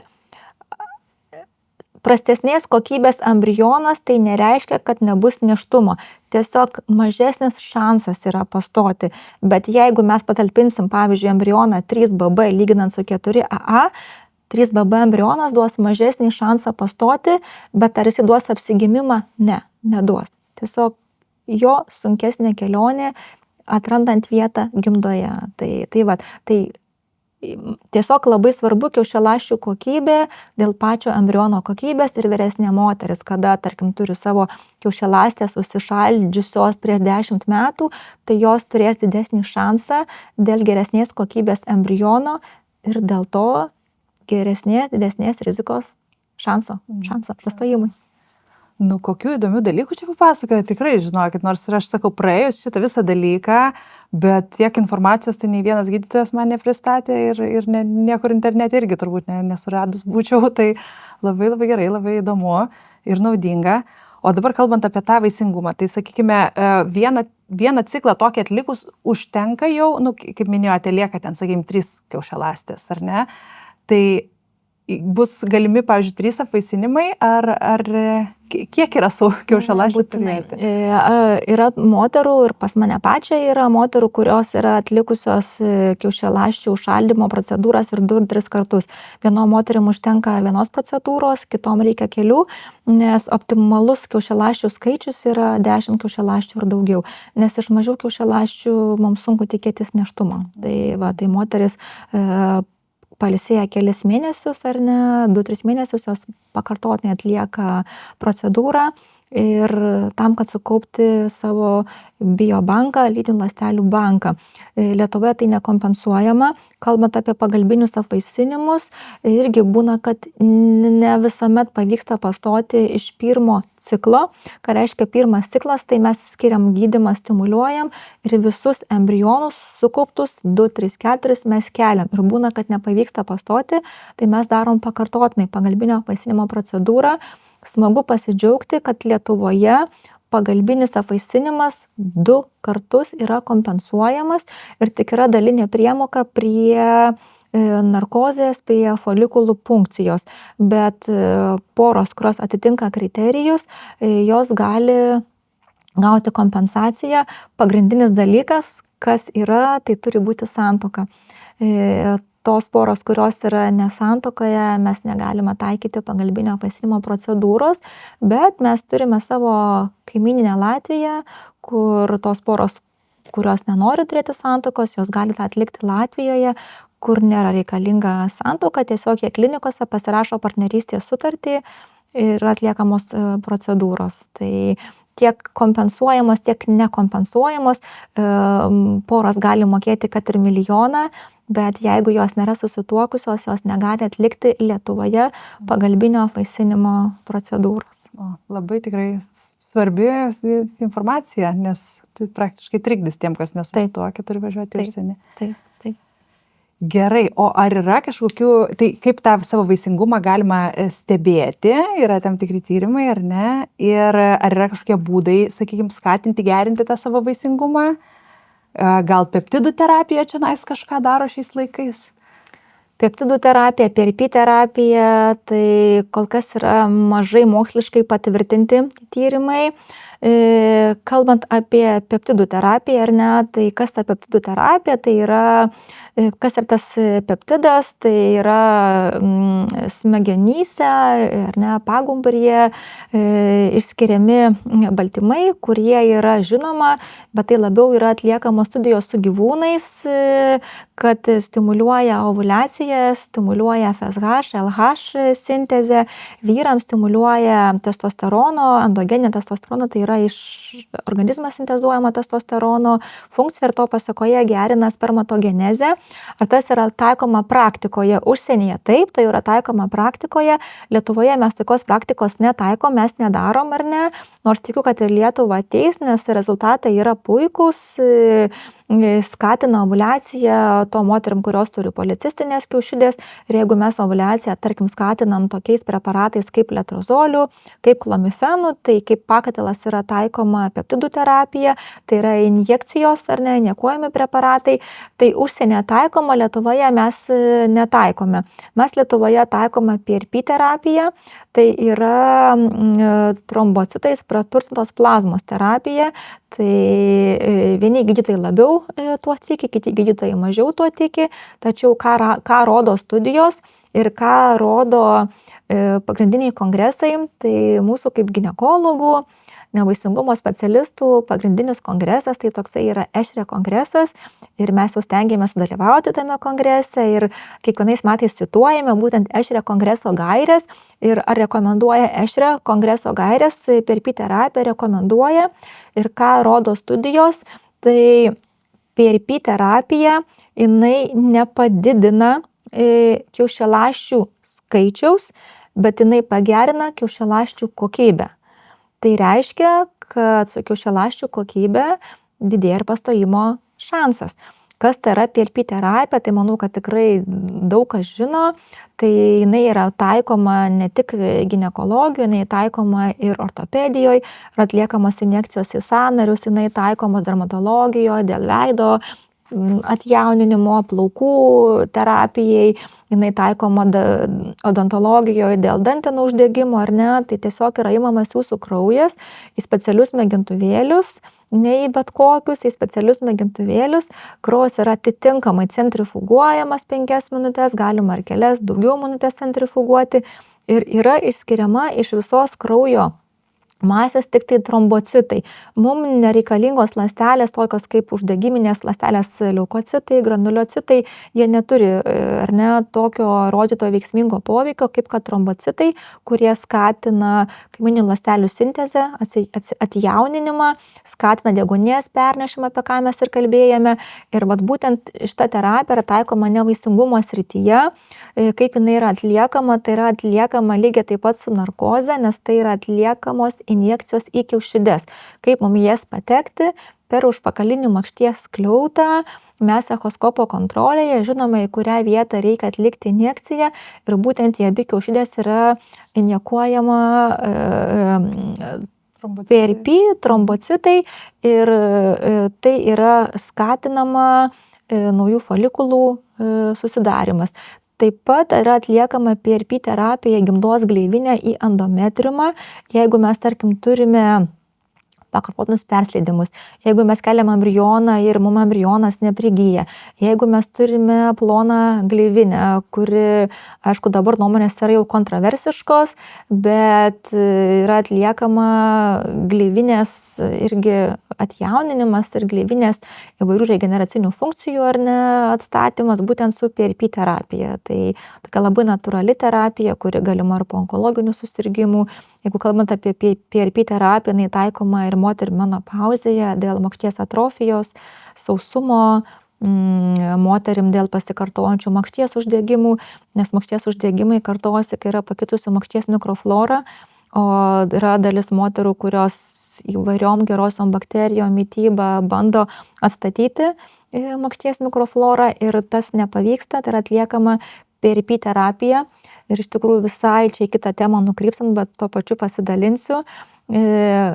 Netgi dabar jau yra atliekama makšties išskyrų donorystė dėl pasikartojančių makšties uždegimų, kurie turi įtakos nevaisingumui. Dabar labai daug didelės reikšmės yra skiriama makšties mikrobiotai dėl nevaisingumo. Ir kaip tas yra atliekama, tai tiesiog yra moterims, donorėms skiriamos panašiai kaip menstruacinės taurelės, gaubteliai,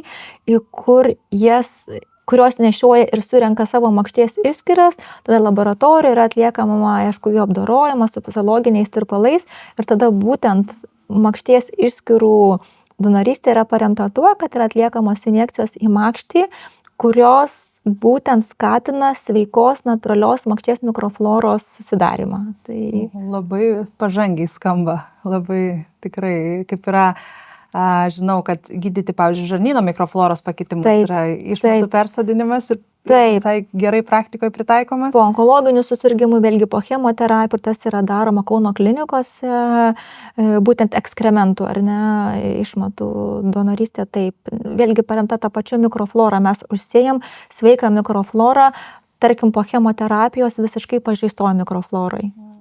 Taip. Labai, labai įdomus faktas. Taip, tai dar prie to nevaisingumo grįžtant, paminėjom tokius biohackingo čionais metodus vos ne, ar ne? Taip, tarsi dar taip. Kaip ir nepatvirtinta oficialiai, bet jau tai yra eksperimentiniai modeliai, kurie pagal tyrimus veikia, bet dar, sakykime, valstybės gal nėra priėmusios, kad čionais kaip gydymo kažkokia tais gali būti opcija. Bet jūs atliekate, gali gydytojai atlikti. Taip. PRP terapiją Lietuvoje mes darom, turim tam galimybės, nors jau iš tikrųjų PubMed duomenų bazėje jau galima rasti kelias studijas apie PRP terapiją, iš tikrųjų ir pasidomėjau, ką rodo moksliniai tyrimai, kai gavau jūsų pakvietimą ateiti į šią laidą, tai radau 25 metų gegužės mėnesio literatūrinę apžvalgą apie peptidus, ar ne, kad rekomenduotina studijos su gyvūnais ir kad skatina FSH, LH sintezę, skatina ovuliacijos susidarimą. Tai jau yra studijos pavienės ir su žmonėmis atliktos. Aišku, studijų trūksta, bet tai viena iš ateities gydymo galimybių. Aš pati labai didelė esu šalininkė peptidų plačiaja prasme, tai labai tikiuosi, kad jie atras vietą ir ginekologijoje, nes tikrai panašu, kad ten pati domėjausi, nevaisingumo gydyme tikrai labai gali būti didelė perspektyva. Ir dar turbūt vienas iš paskutinių klausimų, nes jau mūsų laikas labai pabaiga, kaip tą nevaisingumą galima pamatuoti?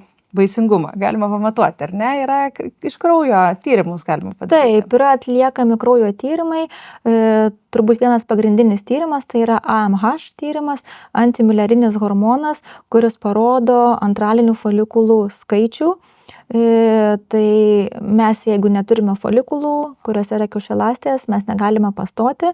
Kiekviena moteris atsineždama turi genetiškai užprogramuotą folikulų skaičių. Maksimalus folikulų skaičius pas mergaitės yra tada, kai yra mamos pilvelėje 5 mėnesinėje, tada turi maksimalų folikulų skaičių. Kai mergaitė gimsta, jai atsiranda mėnesinės, su kiekviena ovuliacija, su kiekviena mėnesinių diena, jai folikulų skaičius mažėja ir su menopauze folikulai visiškai išnyksta, ateina mėnesinių pabaiga, ateina menopauzė. Tai kai mes darome antimiulerinio hormono tyrimą ir kai yra jo labai maži skaičiai, tai reiškia, kad vaisingumo funkcija yra labai minimali. Na ir iš tų tokių jau pagalbinių tyrimų, tai yra FSH, LH, folikulų stimuliuojantis hormonas, LH tyrimas ir estrogenas.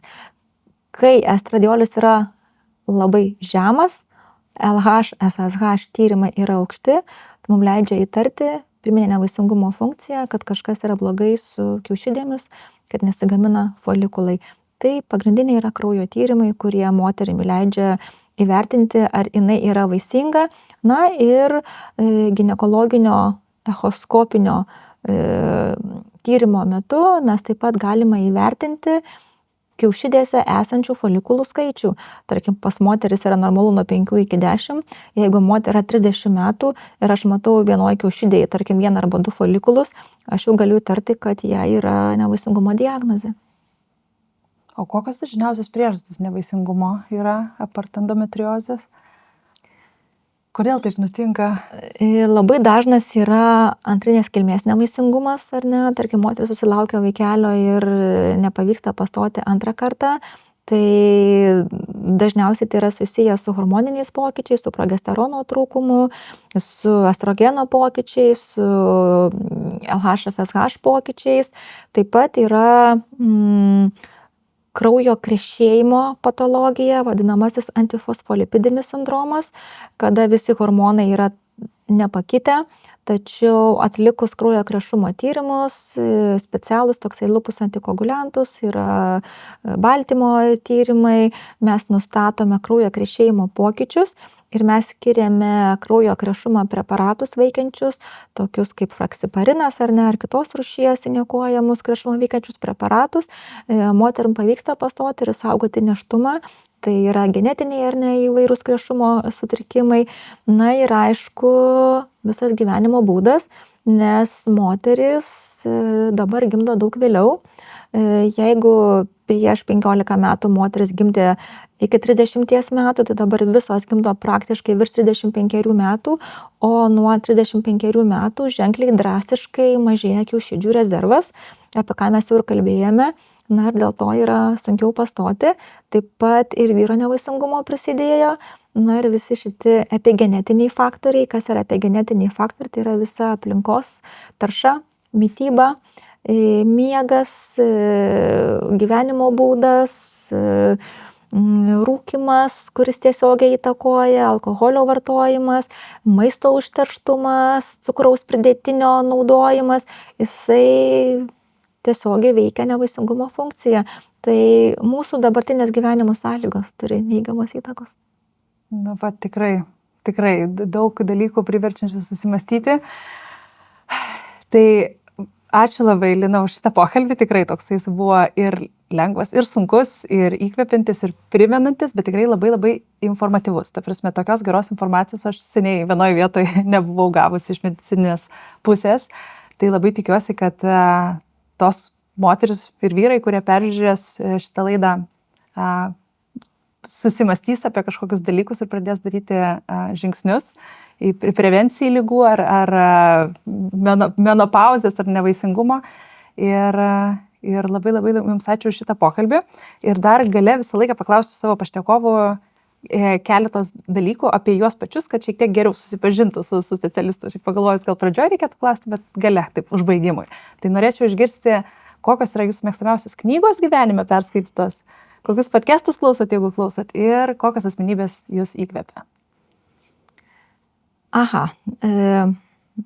Kalbant apie knygas, tai